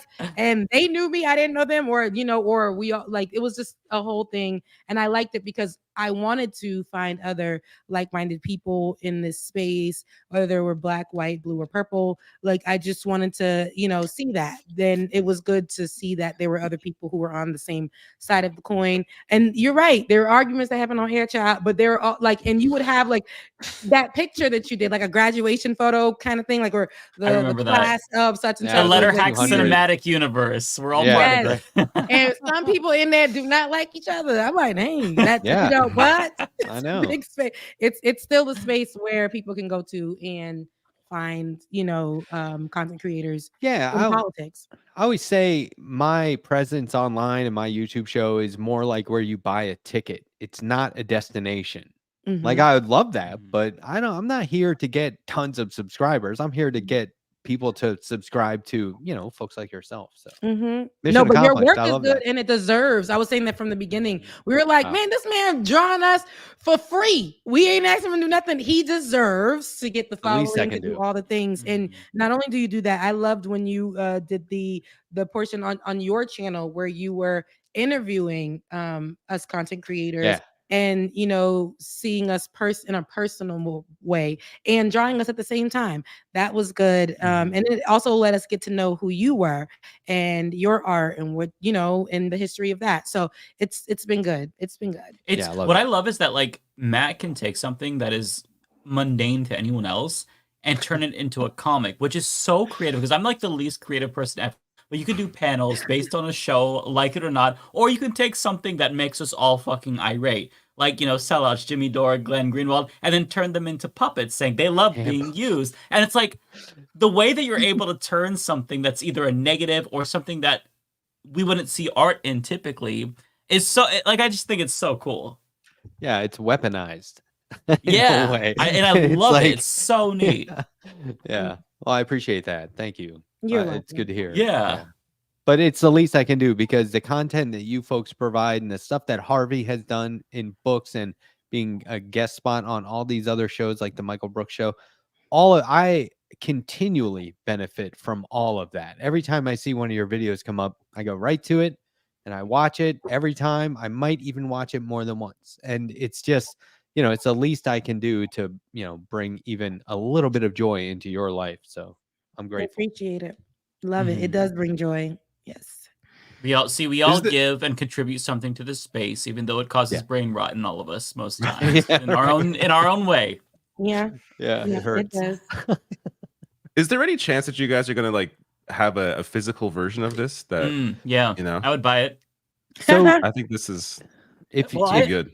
I suggested it, but Matt thinks the best thing is we bring out we do it instead, like if we bring out a comic book, not a full-scale graphic novel, but a comic book, that this could be the bonus piece at the end of it. But I think anything we make can be an anthology of sorts. Like, why not, right? You can just have this is already a thing. Comic books do this already, so I think that would work. Listening to the conversation, an idea did occur to me, Matt, about something. A long time ago, there was this. People were very fond of this. What would Jesus do? You know that expression? Yeah, I remember and that then everyone, expression. and then people said, "Harvey, you want to create bracelets to say what would Thomas Paine do?" Yeah. So now I'm thinking we'll do that. That could be a series. We could do a series. What would Thomas Paine do when confronted with this or that? And we'll make it a bookmark. That's a good idea. You can get with the comic book. So what will Thomas and people can gift those? Yeah. No, there's no end to the amount of stuff we can do, and that's what I was kind of saying earlier, was like you could take any one of these pages and break it out into its own chapter, like we do the Democratic platform of the 1960s in a panel. Like that's, you know what I mean? Like that should be a chapter. So you're creative like that. And I know the way you just like it rolls off your shoulders, just that's like a bunch of amazing. That's crazy. That's his gift. You're also really quick. Like I am stunned at how fast you can turn things around. Yeah, but I'm telling you, it's nothing without the right collaborator. And Harvey is like one of these really generous guys who just keeps giving you all the great content. So if I'm fast, I was even faster in this case because I was so into it. Yeah, it's actually cool. He's an we finished it encyclopedia. a while ago. And I've said to Matt, I said, geez, I miss you. We're not having these daily, we communicate daily, but we're not producing or creating daily.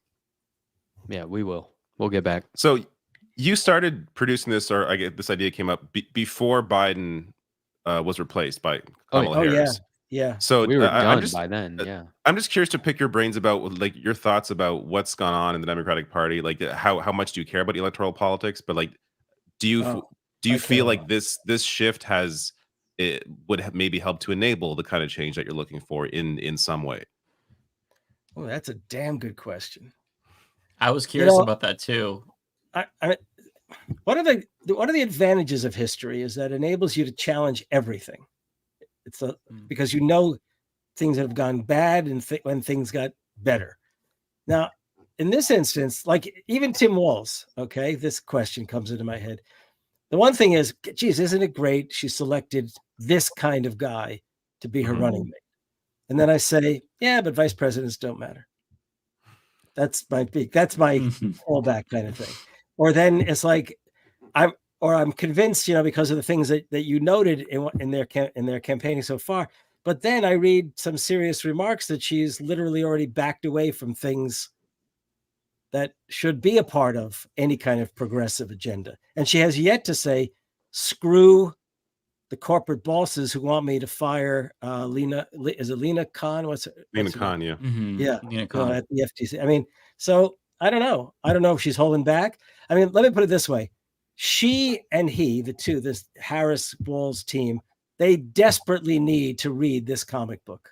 I say that not, I say this not chauvinistically or immodestly.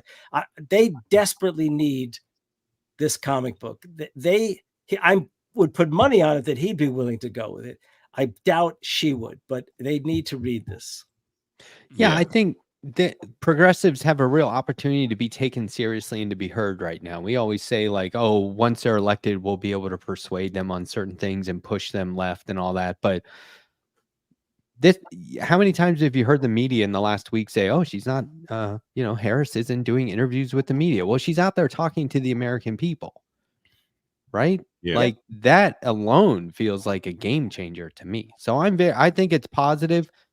I, of course, feel sick to my stomach over what's happening in Gaza every day. And I think, anyone watching that knows that a ceasefire is long past due, but it would have been worse. And we're always picking the lesser of two evils, but in this case, the other evils are really bad. And I think, our opportunity to, beat Trump. Well, you can be assured that every night she goes to bed and she prays for a ceasefire because she does not want to enter this campaign having to deal with that question. But but we see how, we've gotten more out of her, which sucks because, like I said, the bar is low, but we've gotten more out of her. Now, before we haven't seen her much, but now that she's running for president, we see her more active in a way that we haven't seen her as vice president. I feel like she was limited to just doing and being, of course, as vice president, but so many things. And we would only see her mainly when it came to Black spaces, but now we see her a lot of places. We even see her saying ceasefire, and that's bigger than what we've gotten. I will say, when we say the lesser of two evils, I don't even think it's that, because this ain't even a lesser of two evils. All politicians they got blood on their hands in some way, shape, or form. But if we're comparing this woman to Donald Trump, it's not even a lesser of two evils. Donald Trump is garbage. He's trash. He's very evil. Historically, we know that he's a whole felon, and she may have done some things that we don't agree with. But other than that, she's running for president. And I don't think it's a lesser of two evils things. It's just a person that we may not have agreed with things that she's said. But now we're watching every single thing that she does do. One of those things and subjects being Gaza, but it can't be the only thing because we still have the American people to worry about. Is the Gaza situation very, very that's a serious situation and we should focus on it 100%. But we can't just focus on just that. That's just the facts. She's going to be the American president. And while that is a big subject and we should not forget about it, y'all hear me clearly, because I know y'all like to take little tidbits and say, but you shouldn't say, no, we should definitely focus on it. There are other American issues that I want to hear that she's going to touch on as well. How is she going to handle those things as president as well? I want to hear more of that. So what I'm hearing and seeing from her is the most that I've ever seen. Do I want to see more and hear more? For sure. So that people know where she stands on different issues instead of just focusing on this one, which is important. But as president of the United States, what are you going to do for the American people? Yeah, we never stop fighting. It's not like if someone gets elected and we go, all right, well, we did it. Let's go back to chilling out. This battle is ongoing. If you're involved in politics, you are engaged, ongoing. That's just how it needs to be. And that's why when people say, they want to use the slogan, register to vote, I say register to vote in the primaries. Like, get in as early as possible. Like, you need to be, engaged all the time. And so okay, yeah. I mean, it's like you said, like we got a whole felon as the option. Like that can't be the guy, right? Mhm. But like as soon as our preferred choice gets elected, then we keep holding them The accountable. work We doesn't keep stop. telling them what to do. Yeah, they work for Absolutely. us. Yeah, the work doesn't stop. I think that's what we have been, especially on the left, the progressive side. People, we put somebody in office, and then it's like we got him in. Okay, the work doesn't stop here. We don't stop holding that person accountable. And if this person isn't doing it, we got to work these 4 years to start working and boots on the ground to get somebody in office in the next 4 years that's going to do what they need to do. The work does not ever stop. We're going to consistently have to keep choosing a president every 4 years. And if you think that we're just going to have her and just make history, then no, she still has to run the country. There's still issues that have to be fixed, and we want our leader to do something.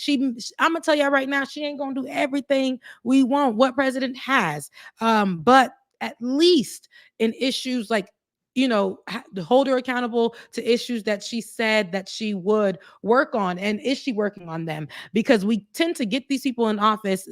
We had somebody one time where it was like for the lesser of two evils type of vibe, and then it didn't work. And then it was just like, didn't this person say X, Y, and Z? And they didn't even. This is not what they're doing. And no, because we weren't holding them accountable. We just wanted it to be blue, and we just wanted it to be democratic, and but no, there's work. We can't just have it because it's a democratic pick. We can't just pick this person because they're making history. This is we need somebody who's actually going to do actual work and to undo the things that have been done by the Trump administration. Yeah, I'm going to tell you something. I'm going to be very worried. Right now, I'm allowing for the fact they haven't had the convention yet. They don't have a platform yet. This is just the preliminaries. It's a warm-up time for her. But I'll be worried if they come out of this Democratic National Convention and the pitch is, I will fight for you. If I hear I will fight for you, it's over. I don't know if you all know, I was a principal advisor to Nina Turner in her campaign, the 2022 campaign for Congress. And she called me because she wanted to work on the Economic Bill of Rights. She made that the centerpiece of her campaign. And I said to her that if she went to Washington, she won, I was going to Washington with her.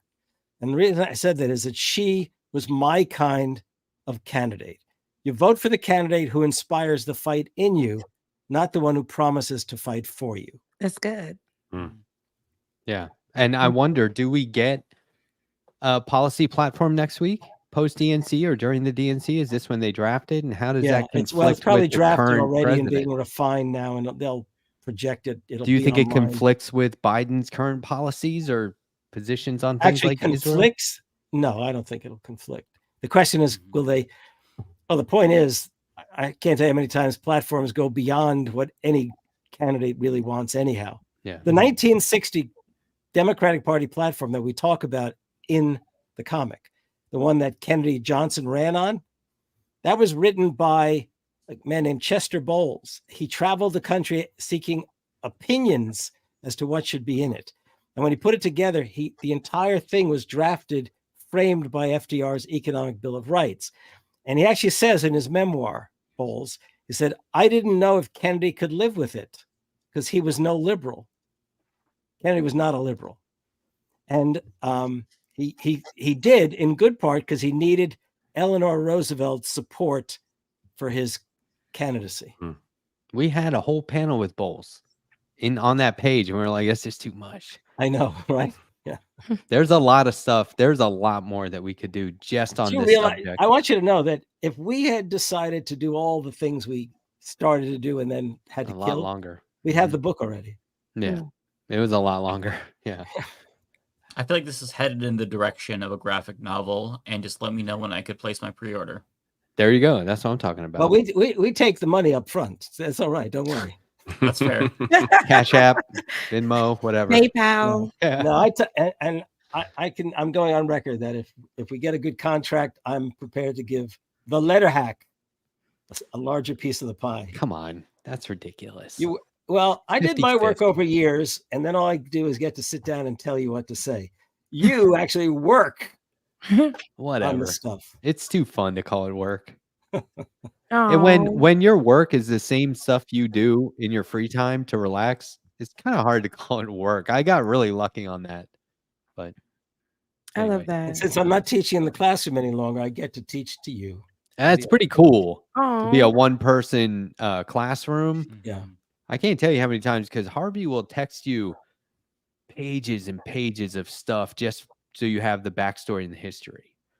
And it's not boring. I'm fascinated by it. So it's, I'm getting paid. Okay. I unfortunately I probably have to go because I do this every I'll go show, too. everything I do online. I think we'll is be in the winding same down room soon as well. anyways, but Absolutely. Yeah. Thanks for having it's us been on. fantastic Thank having you you. two on. Thank you. Yeah, I enjoyed this so much. It was nice. You guys rock. Look, I was here for 5 minutes, but y'all brought great vibes. Great vibes. Oh, good. And again, I will Thank link you. to It's good to see you, Rebecca. Mike, it's great to see you after all Great this to see time. you. Yeah, it's been so long. David, let me just ask you. I want to find out if I'm confusing you. Did you ever go on with No McKee at all? Yeah. Oh yeah. Yeah. That's I right, was on her show a few times where I that was too most on my familiar show. with. Yeah, because Yeah. in fact, we just had dinner, she and I, the other night in Brooklyn. She's so sweet. Yeah, I love her too. Well, catch us on other shows, but you guys got the exclusive. That's we right, made a tomorrow. point of doing that. We wouldn't hang I saw around. y'all Right. last night. Well, I saw you last night, Letterhack, when I Yes. popped on. Yeah, I popped in for a second, then my phone died. So He didn't let me come on. We're gonna circle back. I don't want to spam my viewers with my project, but Harvey and I will I said, when circle are we going to back. talk to your own viewers about what we're Oh. doing? We'll give them an exclusive on what's coming up next when we do that. So it'll be worth it. But yeah, thanks very much for having us. It was Yeah, great. thank you. Oh. Really, Awesome. thank you. Thanks for Yeah. coming Bye, on. y'all. Coming on. I hope to see you all somehow or other soon. You Yes, will. Absolutely. it'll See ya. happen. Bye. Bye. Oh, Zoomed not in. the Oh, that's three, close. not the 3 lines. I feel like I'm Oh. gonna like it or not right now. Oh my god. Okay, Oh, thank you. My face looks greasy right now. It's not It was good. too close. My honey. I face was is like, always please, greasy. Back up. It's 10 p.m. It's terrible. get crazy up in here. One piece of chocolate yesterday, and just that's it. My skin's broken. Oh no! Is your skin sensitive to chocolate? Are you sensitive? Oh yes, very much so. Really? Yeah. I hate Still, I'm like chocolate. I'm like a 17-year-old kid if I have chocolate. It's just Oh man, You hate chocolate, Rebecca? I'm not. I like chocolate people, chocolate men especially, but I don't eat chocolate candy. Chocolate God. period. I know, right? Ain't that crazy? I know can't do people like chocolate. actually progressive voices in the chat. I think he doesn't like chocolate either. He also doesn't like bacon though. So He he's doesn't like weird. chocolate too. or bacon. I can I'm a understand turkey bacon, bacon girl. I know, but I people, can't understand chocolate.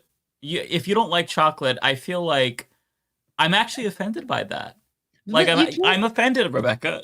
Listen, I clarified and say I like chocolate people, chocolate men especially, but the chocolate candy don't do it for me. Like it does not. I like how you call it chocolate candies. It's called chocolate. Like anything. It's just called chocolate. Chocolate ice cream. I had my nephews with me, and I just watched as they devoured it, and I'm like, they just wanted my nephew. We went and took him. He was super late. We took them bowling. I don't know why I kept them kids up. That took him bowling, then took him out to eat, trying to be the great auntie that I am. And there was one that's the youngest. He can't hang. He's just like, and I'm like, let's eat first. I'm up. And then I turned my back for 1 second. He's talking to the waiter. I don't know what he's saying to the waiter, but I should have known. See, this is how I know I'm not a mother yet, and I'm an aunt, okay? Because I turned my back for 1 second. He's talking to the waiter. I'm getting this kid together. And then he literally, the food came. Everybody has their food. This little boy has a double chocolate pancake with chocolate on top type of thing. What? And I'm looking at him and he's so tired, but he's like looking at me. And I said, when did you order that? Because now you're gonna have to eat it. But he ate it. That's a smart kid. His tummy the next morning was no good. He was no good. But I was like, when did he order that? He just waited till I turned my back for 1 second. He's fast. He got that order in, and brilliant. And then he was eating that chocolate on chocolate. and it was all over his face, but he was, as long as he was happy. But that tummy the next morning, it was not well. But yeah, Rebecca, are you the kind of auntie that like they manipulate you? Because I feel like I'm easily manipulated by them. They use me. They abuse me. Yeah. It's like, oh, I want to go to, they call me Tati. Oh, I want to go to Tati's house, you know, and we'll go there. They get here, they're just like little Spider-Men crawling up the wall. One's on his phone, like till God knows when, whoever he's writing on damn TikTok. And the other one is like just everywhere. The other one is sleeping with his body hanging off the couch because he's chocolate drunk.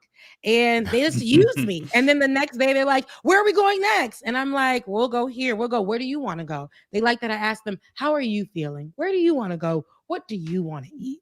Like their parents are like, you gonna eat this. This is where you're gonna go. This is what time you're going to sleep. Not me. Yeah. I'm more so, you know, what do you want to do? Let's talk about it. You know, how did that make They you feel? prey on you. Like they do. know They if use they me. can manipulate you. Like for my nephew for his birthday a couple years ago, I took him to see a movie, and then afterwards I took him to the store to pick out something, and he wanted a Steam gift card so we could buy like some PC games. I'm like, well, all right, let's pick out a $20 Steam gift card. He's like, why don't we go ahead and go with the 30? I'm like, why don't we go with the $20 gift card? Because I have a bunch of recommendations. You can get 2 games around like really good games. He's like, okay, yeah, I'll check those games out. Let's get the 30 though, because there's another game. So we negotiated, and he got the 30. But that's a negotiation. He won. Somehow flawlessly. Negotiation is 25. What did you get out of that? How did you negotiate? It was, I wanted to get out of the store, so I'm like, you know what, 30 it is. Let's go. And it's funny, I took him to there's this like frozen yogurt place, and they let you just pay for like a size of the cup, and then you could put whatever toppings you want on it. And love those it was places. so insane, the shit that he put on his frozen yogurt. Like fucking, he put Reese's Pieces, Butterfinger, gummy bears, and then there was like this little there's these big gummy sharks, and he put a giant shark on it. And by the time like it was done, this small little ice cream container was like $9. I'm like, Jesus Christ. First of all, how could you eat all that sugar? Yes. Second of all, I'm dropping you back off at home before that goes into your system because I don't want to deal with that. They get crazy. I feel like, yeah, he took it. Like these kids take advantage of you if you're an auntie or an uncle. They just know that you're cool and you want to be cool. So they're just gonna get everything they can. Yeah, that's what it is. Cool. And my niece, her birthday was on August 11th. Shout out to my niece, Pasita. Her birthday was on August 11th, and she calls me. I called her on a regular line, and I'm saying, oh, you know, happy birthday, Pasita. She pressed the FaceTime. She's like, hey, what's up? I'm like, you know, happy birthday. How are you? You know, and she's just telling me about her day. She turned 11. And she's like, it's 11/11. I'm 11 on August 11th. So I'm like, well, what do you want? She's like, I like to do hair. So I was thinking something with hair. And then I heard her dad whisper something way off yonder. And she looks over and she's like, oh, yeah. And then she looks back at me. She's like, a viola. I said, so you want a viola? What's a viola? She's like, it's like a violin, a little baby violin starter. You know, I want that. First of all, the girl, okay. She's like, it's my birthday and you haven't came to visit me.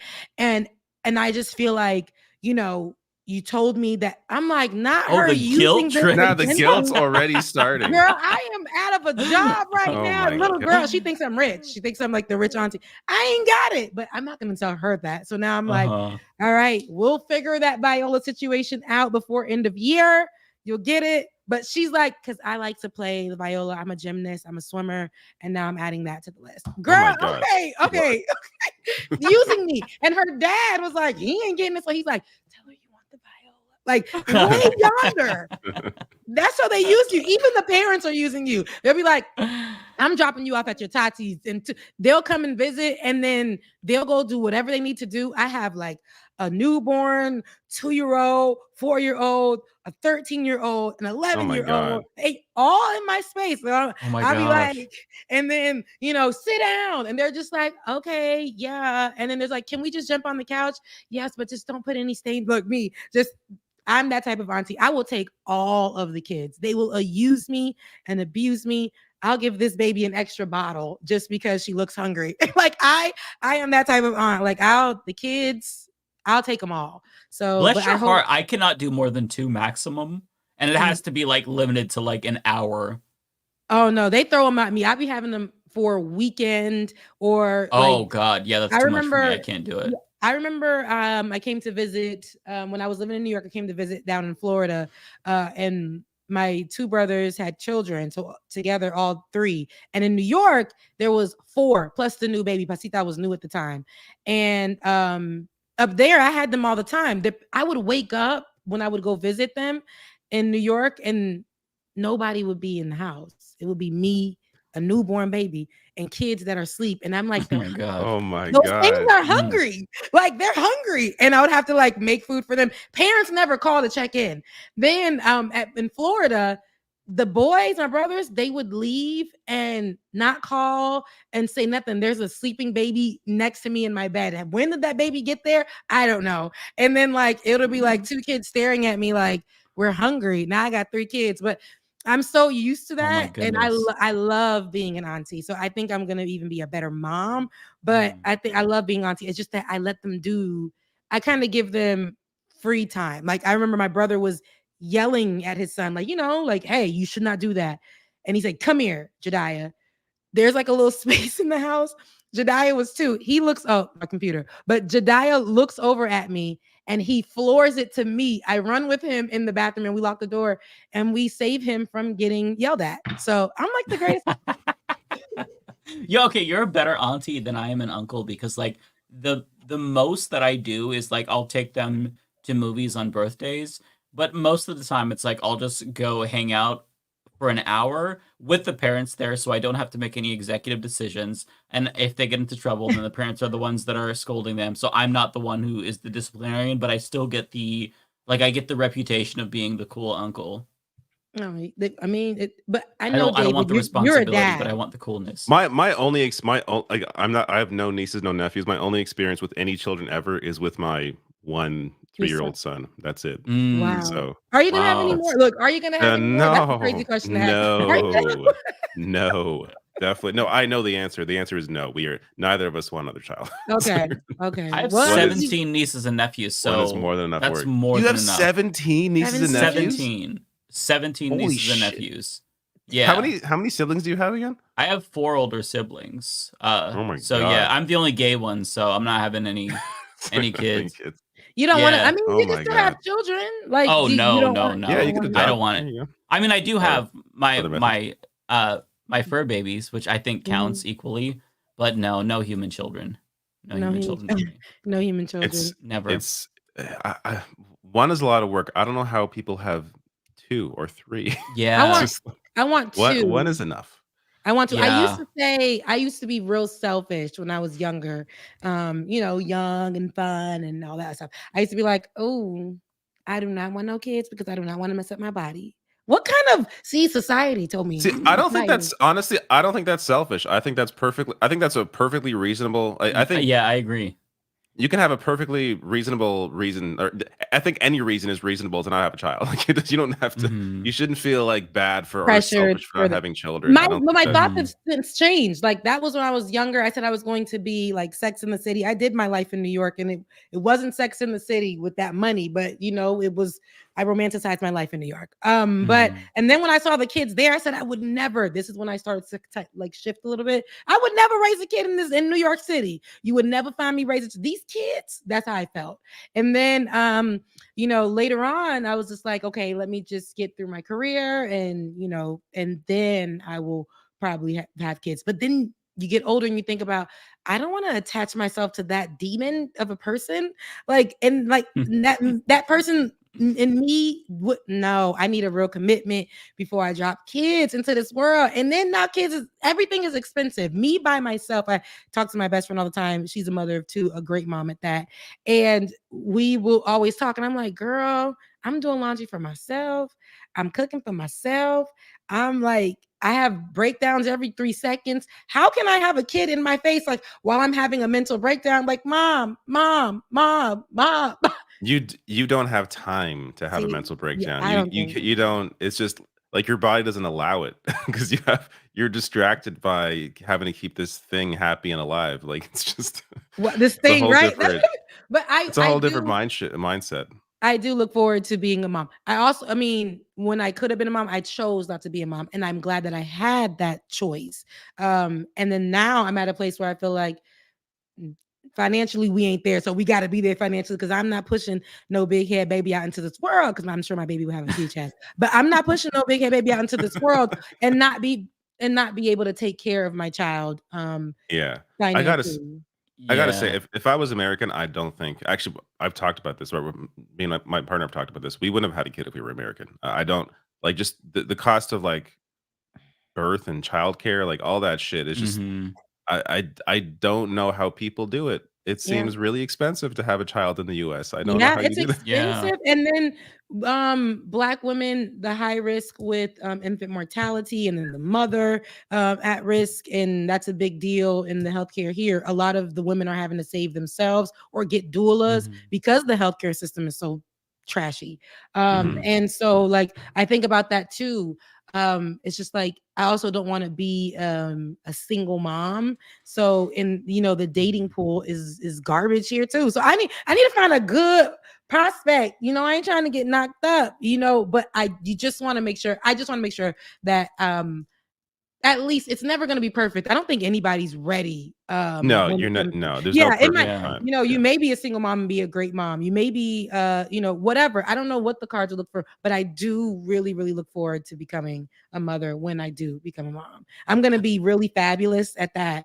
But I am, with whatever scars come with it, I'm still going to be cute. But back in the day, I used to be like, those things will not come out of me because I saw what it does to people's bodies. Like I would say, it's such a huge thing. Like if you think about it, like pushing a human being out of your body, that is a massive thing to do. Like we don't really think about this enough, but like you're creating a human being and you're pushing it out of your butt. The toll it takes on you is gotta be so sitting on your bladder. Like that's got to be the most uncomfortable thing ever. You're not only feeding yourself, you're feeding like another like human inside. Like that's fucking insane to think about. Like it's crazy to me. Like, and then you have to make sure you're taking care of yourself because so that you get through the whole pregnancy term healthy, because it could it's life or death when it comes time to push out the baby. So you got to make sure that you're healthy enough. Or a lot of things happen. I know a cousin of mine, she had a brain aneurysm.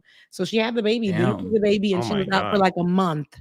She was out for like a month. And then when she came from that, she found out she had breast cancer. So, but she recovered from all those things. But yeah, it's like a whole, having a baby is, and I'm pretty sure if she would have known about the cancer, she probably wouldn't have chosen to have a child, like that kind of thing. But having a baby, I'm pretty sure is not an easy thing. And especially I've watched my best friend, she has 2. And again, she's an amazing mom, but she did a great job in taking care of herself during her pregnancies. She would be like, girl, I was craving this and this and this, but I made sure I only ate this because I want to make sure that this is a healthy pregnancy. I just don't want to go with the vibes of, I'm just going to eat everything up. I got to think about my body, my pregnancy, my delivery date, those type of things. And so it's a lot of things you got to think about. So it's not, and then they want to tell us what to do with our bodies and things like that. Well, help us take care of these kids then.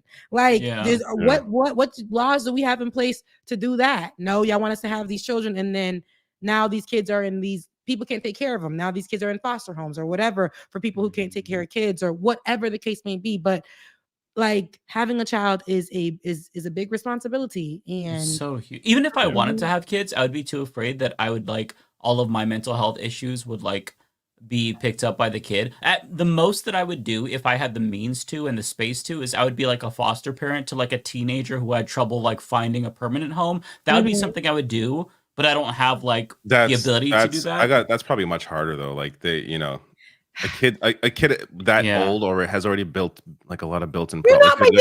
You got to be like really, exactly. You got to be like super ready for something. I just couldn't do a little kid. A little kid, I feel like would give me so much anxiety because the tantrums, like I used to not like growing up with a lot of nieces and nephews and whatnot. Like the tantrums never really bothered me, but as I got older, it's like when the tantrums hit, I'm like, oh my god, I have anxiety. Like make it stop. Like I don't know what it is. I just don't have like I don't have the spine to deal with it, where it's like, oh my God, it has to stop immediately. Give them what they want No, right now. that's when you have to do the what's going on. I love how my best friend does it. She's like, she has a breathing technique for these kids. I mean, they throw tantrums and she'll be like, let's breathe it out. And in the midst of their tantrum, they're like, she taught them that, and they do that. That's and then funny. they'll be like, she'll be like, why are you crying? I don't know why I'm crying. And it's like, let's figure out why you're crying. Like, let's That's go so with funny. that first. Yeah.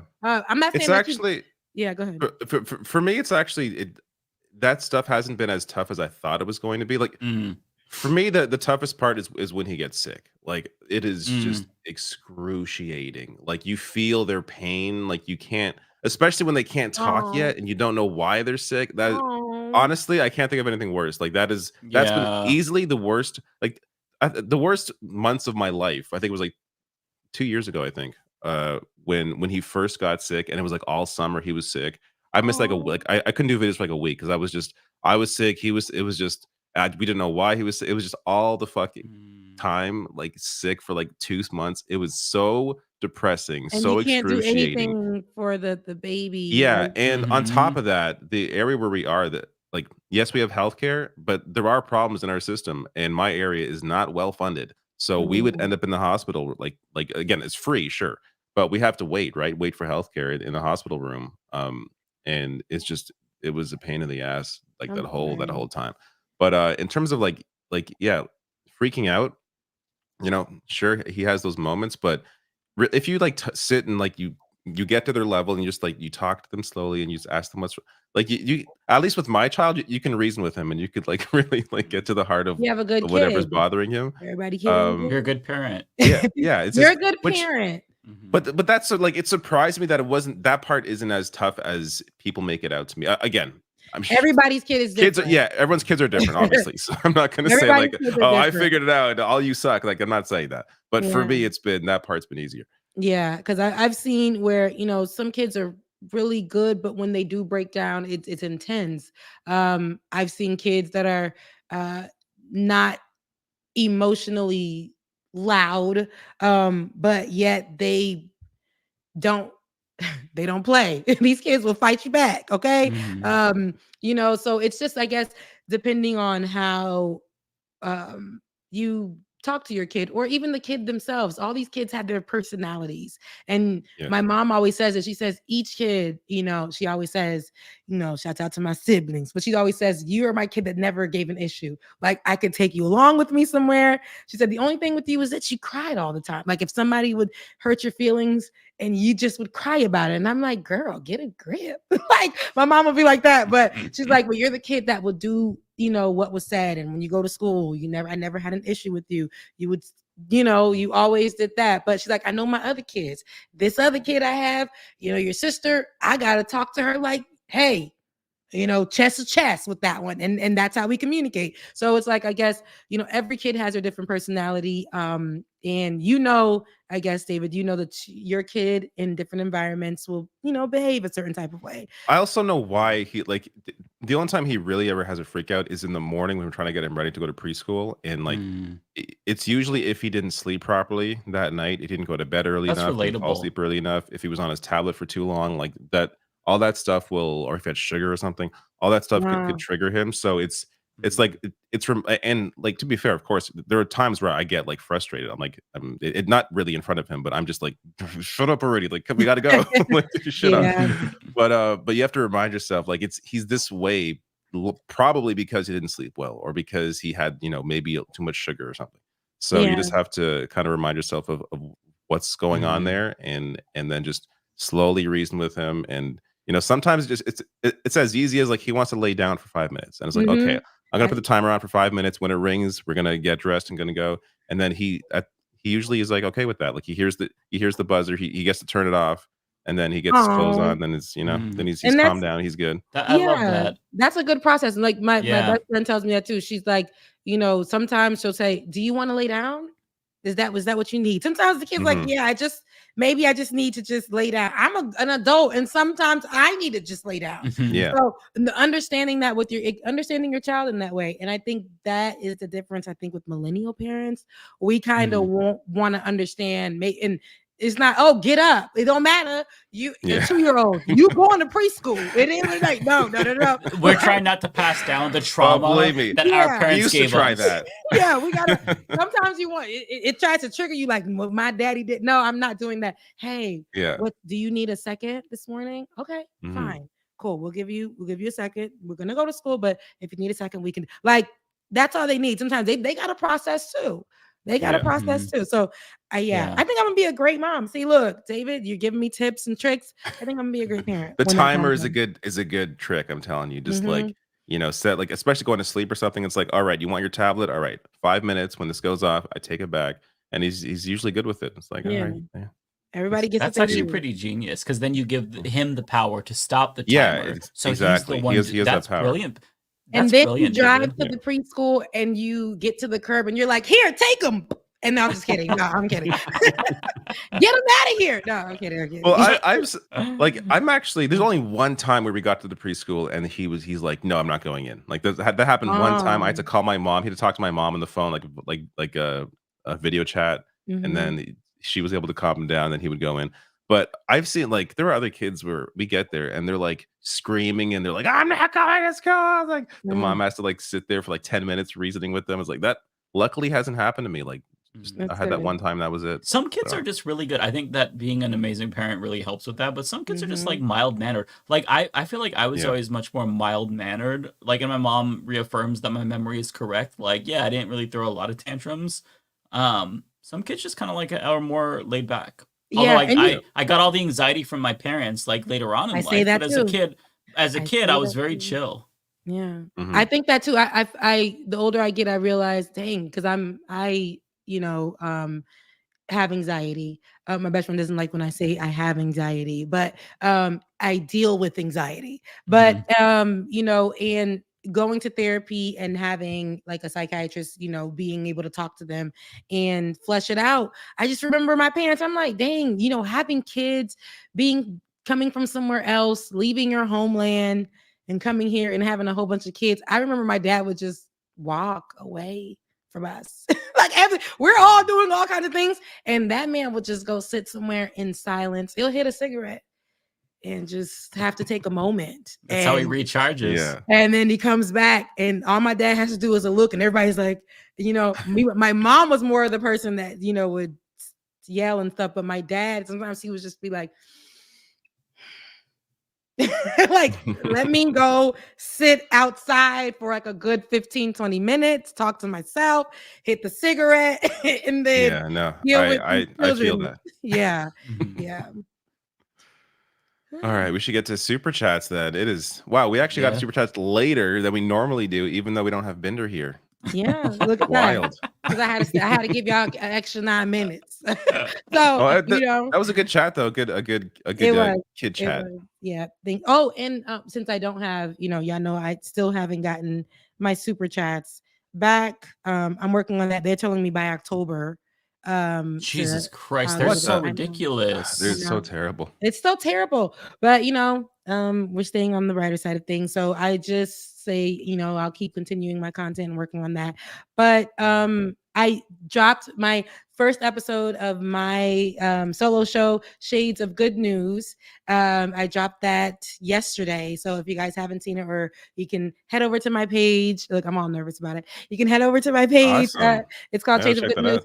And I did that when I had the kids. So I did like a quick record. And I was like, let me just edit it and throw it out there, because as long as I start it, I can do the rest. So I didn't have my mic, just to let y'all know. So you hear a little buzzing in the background. That's my hot computer.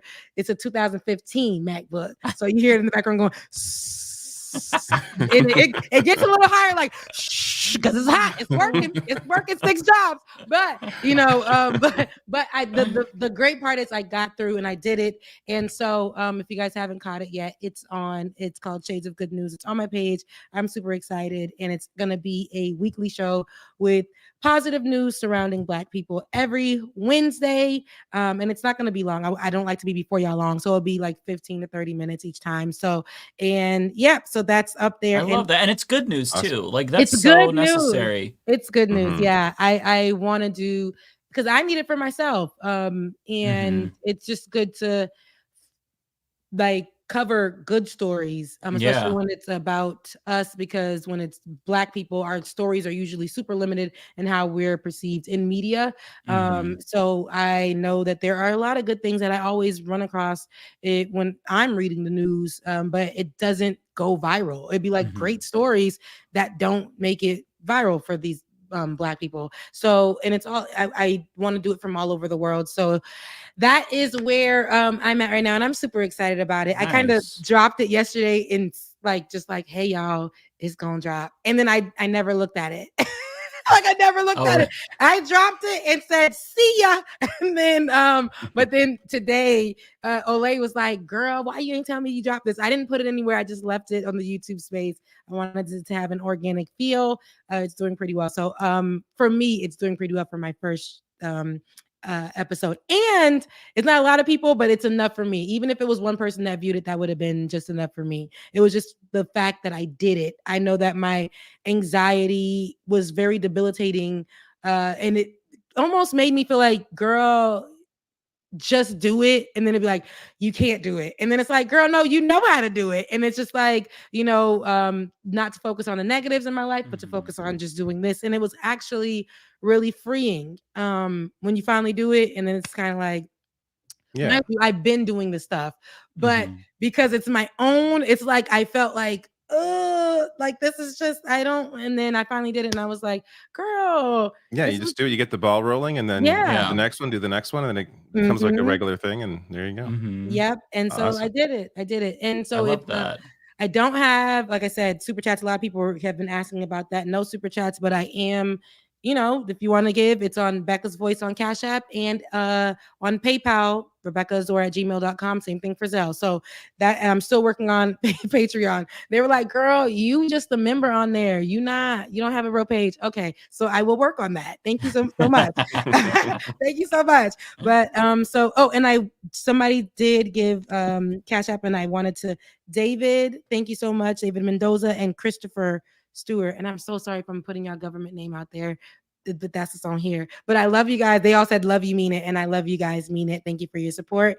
And I was glad to see you guys. I see your haircut, David. I feel like you got a haircut too, Matt. Oh yeah, finally. But yeah, I see y'all looking fresh and young. Y'all still looking young. See, that's the thing about millennials. We got that good.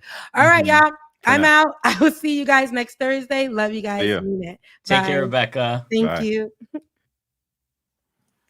All right. Let's show them how blow it's through done. the shit. Yeah, we can blow through this in 5 seconds. Let's show Binder how it's done. We will send this video to him, just the super chat portion, and be like, Binder, this is how you do it.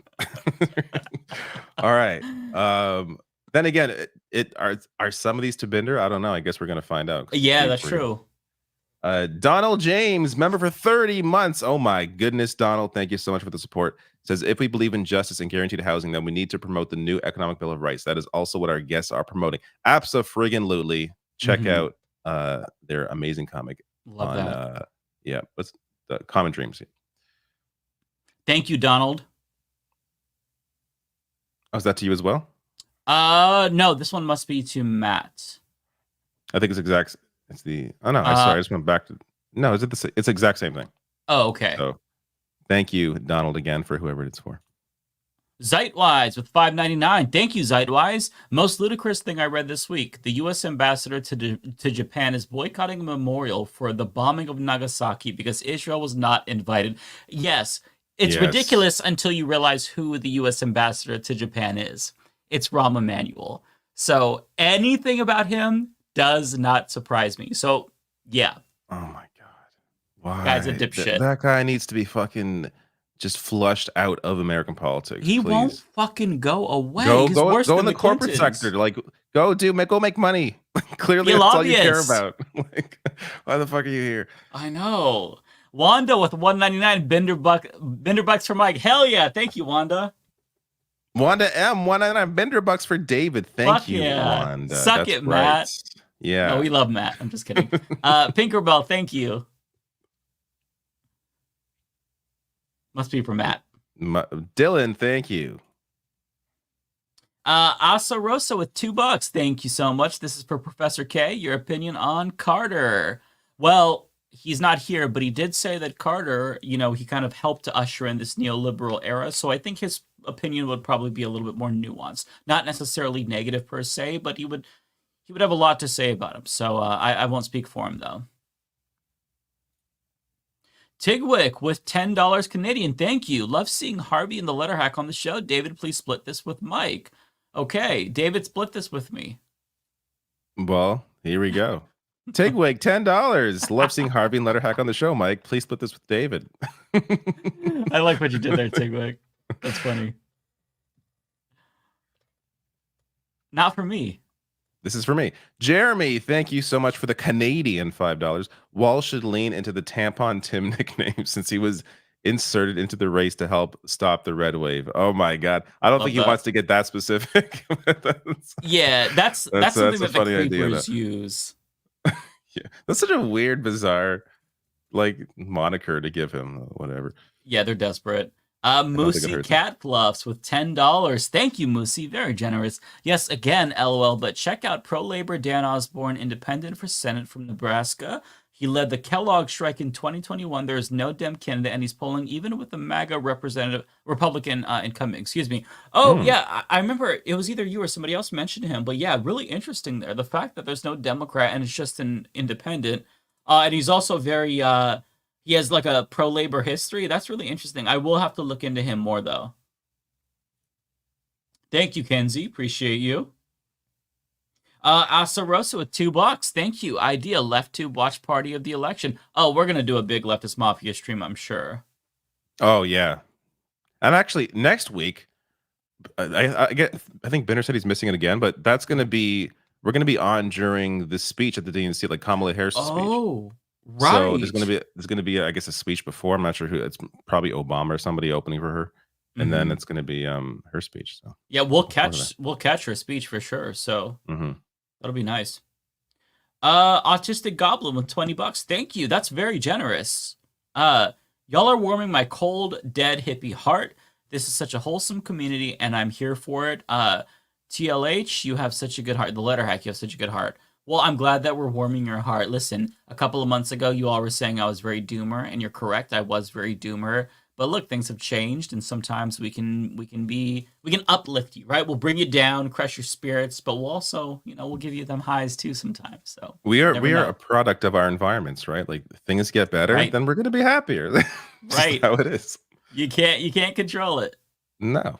Looney Tunes 9,000. Thank you for the $1.99 super chat. Here's your payday. Enjoy. Don't waste it all. I will not waste. Don't spend that in one place. Bay Photo with $4.99. Thank you. Just a reminder to double check your voter registration, as some states seem to be doing some shady voter roll purges. Yeah, definitely a good thing to remind everyone of. Make sure you're registered. You never know if something goes wrong. For me, it's super easy. In Oregon, we just log on and check online, and also we get our ballots mailed to us. So I've never had a problem. That's in Oregon. How it should be. Yeah, some states are really fucked up though. But yeah, always double check. Thank you, Tokyo Hans member for 6 months. Looney Tunes 9,000 with $4.99. Appreciate that. Splitting the Binder bucks with you and David. Binder and Lance gets nothing this week because Binder and Lance are too busy getting drunk at Disney. Yeah, they're probably on Splash Mountain right now having so much fun without us. Angela W, thank you for the $6.99 Canadian. Jack Layton has been on my mind so much lately. I want a politician like that again. Future party. Canada is doomed. Well, we will see how doomed. I mean, I've seen some recent polling showing the Conservatives with a big majority government. Oh no. But the election isn't for a year and a half, or a year and a few months. So unless it's called earlier, but we will see. I feel like once people, I'm not going to say Conservatives aren't going to be able to form a government, but I think once people see Pierre Poilievre a little more, and there's a campaign going on, he's not likable. He's very much not likable. So I feel like their support's just going to go down. But it would help if Trudeau, was willing to step down and get replaced. You need a Pelosi pusher. Who's your Pelosi who could push his dumb ass out? Yeah, politics here is just different. Yeah, that's not going to happen. I mean, I don't. He needs to step down for the good of the country and party. He's been the liberal leader for too long. Up in Yeah, the for a very long UK. time. Yeah, he's got to step the fuck aside. Nobody wants to look at his Yeah. face anymore. Us in America, we're No. sick of him. Yeah, it's time. It's time to go. Yeah. Justin Fan with $5. Thank you, Justin. I meant to send this last week. I registered the domain strong and .gay for you. Let me know if you want it. Currently redirects to your YouTube. No shit. Strong and gay. That's amazing. That's amazing. I'll let you keep it because I genuinely don't know what I would do with that, but that's actually hilarious that so you funny. took that and you're serious about reappropriating that. I love that. I would check to see, but I don't want to guarantee. I don't want to risk. Yeah, I don't know if you're gonna give me a a little Trojan or some shit. Yeah, who knows what we're gonna get from that? But that's pretty cool. This one is not for me. For somebody, Michael, thank you. Probably for Bender. Tokyo Hans with 2,000 yen. Thank you so much, Tokyo Hans. Kids are crazy manipulative. For nephew's 5th birthday, took him to Toys R Us, thinking of just some Legos. Walk out with stick horse, cash register, and a Darth Vader helmet with voice changer. Now 24, still uses now. I love that story. That's amazing. It's so true, though. It's so true. They tug on your heartstrings, they'll guilt trip you, or they'll just be really persistent. They know how to get what they want from their aunts and uncles. Prairie Fire. Thank you, Kowalski, for the $2. Oh, that is for you. I'm sorry. Kowalski, thank you. David, all kids need one sibling plus spare kidney. No, he'll have lots of friends. That's what the parents are for with the spare kidney. He can take their kidney. Well, I guess it depends on. He might not want my kidney if I'm old and my kidney's fucked up. I don't know, but he'll have friends. This was the Kowalski one for me. Thank you, Kowalski. To all the single ladies out there, I own a house. That's a very big sell. So, ladies, if you wanna get a hold of Kowalski, area code 603, phone number 04. Wonder how close you were. Yeah, right. Oh my God! Look, is this for you? No, this is not for me. Is this for you? Is Bender gonna have a bigger super chat for not being here than either of us? Is he gonna make more off of today's show than either of us will? Oh my Michael, God! I'm going to hack Bender's account to reject your super chat because he does not deserve this. I will not even read it. That's the biggest super chat we've ever gotten on here, and he's not even here. And I don't even know what this means. Oh man, Michael, he don't like cotton. I don't know what this is. I'm afraid of reading the rest in case I'm like bringing in the I don't know. This is like a seance or something. Yeah, I have no idea the last name Reich, that is a little bit sussy to me. That's a lot of money to give away, though. Yeah, I'm so confused. Well, Bender, congratulations. God damn, biggest super chat ever. He'll be stoked though. Apparently, a Nazi gave you a lot of money, so there. Philip Schwartz with $2. Thank you, Philip. Will K-Hive, oh my God, I read that as K-Hive. Will Kamala Harris, I'm so terminally online, have better messaging on Gaza after the DNC? I don't expect her to have better messaging on Gaza after the DNC in particular, but she does need to develop a better way to talk about it. I will say that she was disrupted by protesters again, and we talked about the first disruption. The second time, much, much, much better. I think that she needs to be a lot more clear and direct on Gaza. And I know that as VP, she's not going to differ from Biden too much, but I think that she needs to be more direct, leave us a lot more crumbs about what she's going to do. If she would change from Biden, signal to us more explicitly that she would do that. There needs to be more because, again, there's a lot of uncommitteds right now in Michigan in particular that need to be committed. And aside from the policy angle, people are dying. So I hope that she does treat this with the seriousness that it deserves during the campaign. I hate the idea of having to wait and see until after she's elected what she would do. But, I think there's a look, I don't want to give her excuses, but I think there's a fear that Netanyahu would try to entangle the U.S. into some kind of regional war if he feels like Kamala Harris is going to come in and immediately do something. If she signals ahead of time, hey, we're going to fucking end this by any means necessary. We're going to arms embargo or whatever. I feel like Netanyahu is incentivized. He wants to stay in power, right? He's incentivized to keep the U.S. entangled in this. So if he's gonna fucking start bombing Iran or some shit, or continue doing that, I guess I should say, then that it's just I don't know. So I think that's the fear there, is just if she signals too much what she would want to do. At the same time, I think it's fair to argue that how can you possibly that doesn't mean that she should be excused. There's still it's this catch-22 where she does absolutely need to say more, but saying more may make the situation worse. So what she should be doing right now as VP is pressuring Biden to implement an arms embargo. He's a lame duck president. He could do whatever the fuck he wants. He doesn't want to do that, but I think that she's very clearly not taken seriously by this administration. She's been marginalized since the beginning. She probably has tried to use her power, and Biden is fucking. He's sidelined her. Yeah, he is such a Zionist. He is so just stuck, blinders on in whatever opinion he made up about Israel when he was in the 1970s. He has not changed off of where his position is. Yeah, but this is his absolute worst issue. It's so wild. This has come up in the last year of his presidency. This is the absolute worst, his worst position that I think out of any position he has. This has to be his worst position. Oh, and it is absolutely. Such a highlighted issue right now for the obvious reason. And he's the worst on this issue in my lifetime. The only reason why Trump wasn't necessarily worse was because there wasn't a massive incursion into Gaza. There wasn't, the last time there was a massive incursion, it was 2014 when Obama was president. Trump was bad because he moved the embassy to Jerusalem. He gave them Golan Heights. That was really bad and antagonistic. And I know that if he were in control right now, it would be just as bad as Biden. But Biden is the worst president in my lifetime on this issue, hands down. It's not even close. And the fact that he still hasn't cut them off really, I think, demonstrates that there's literally nothing Israel can do that would get them to stop sending them weapons. Biden just, the DOD just approved $20 billion more. It's genuinely sickening, and Biden is just a monster. But he's set in. He doesn't give a fuck. His heels are dug in. So it's really gross. And I believe this is the last one. Tokyo Hans, thank you for the 1,000 yen. Just some money for a fellow father of a 3-year-old. I truly feels. Well, thank you so much. I appreciate that. Look at that.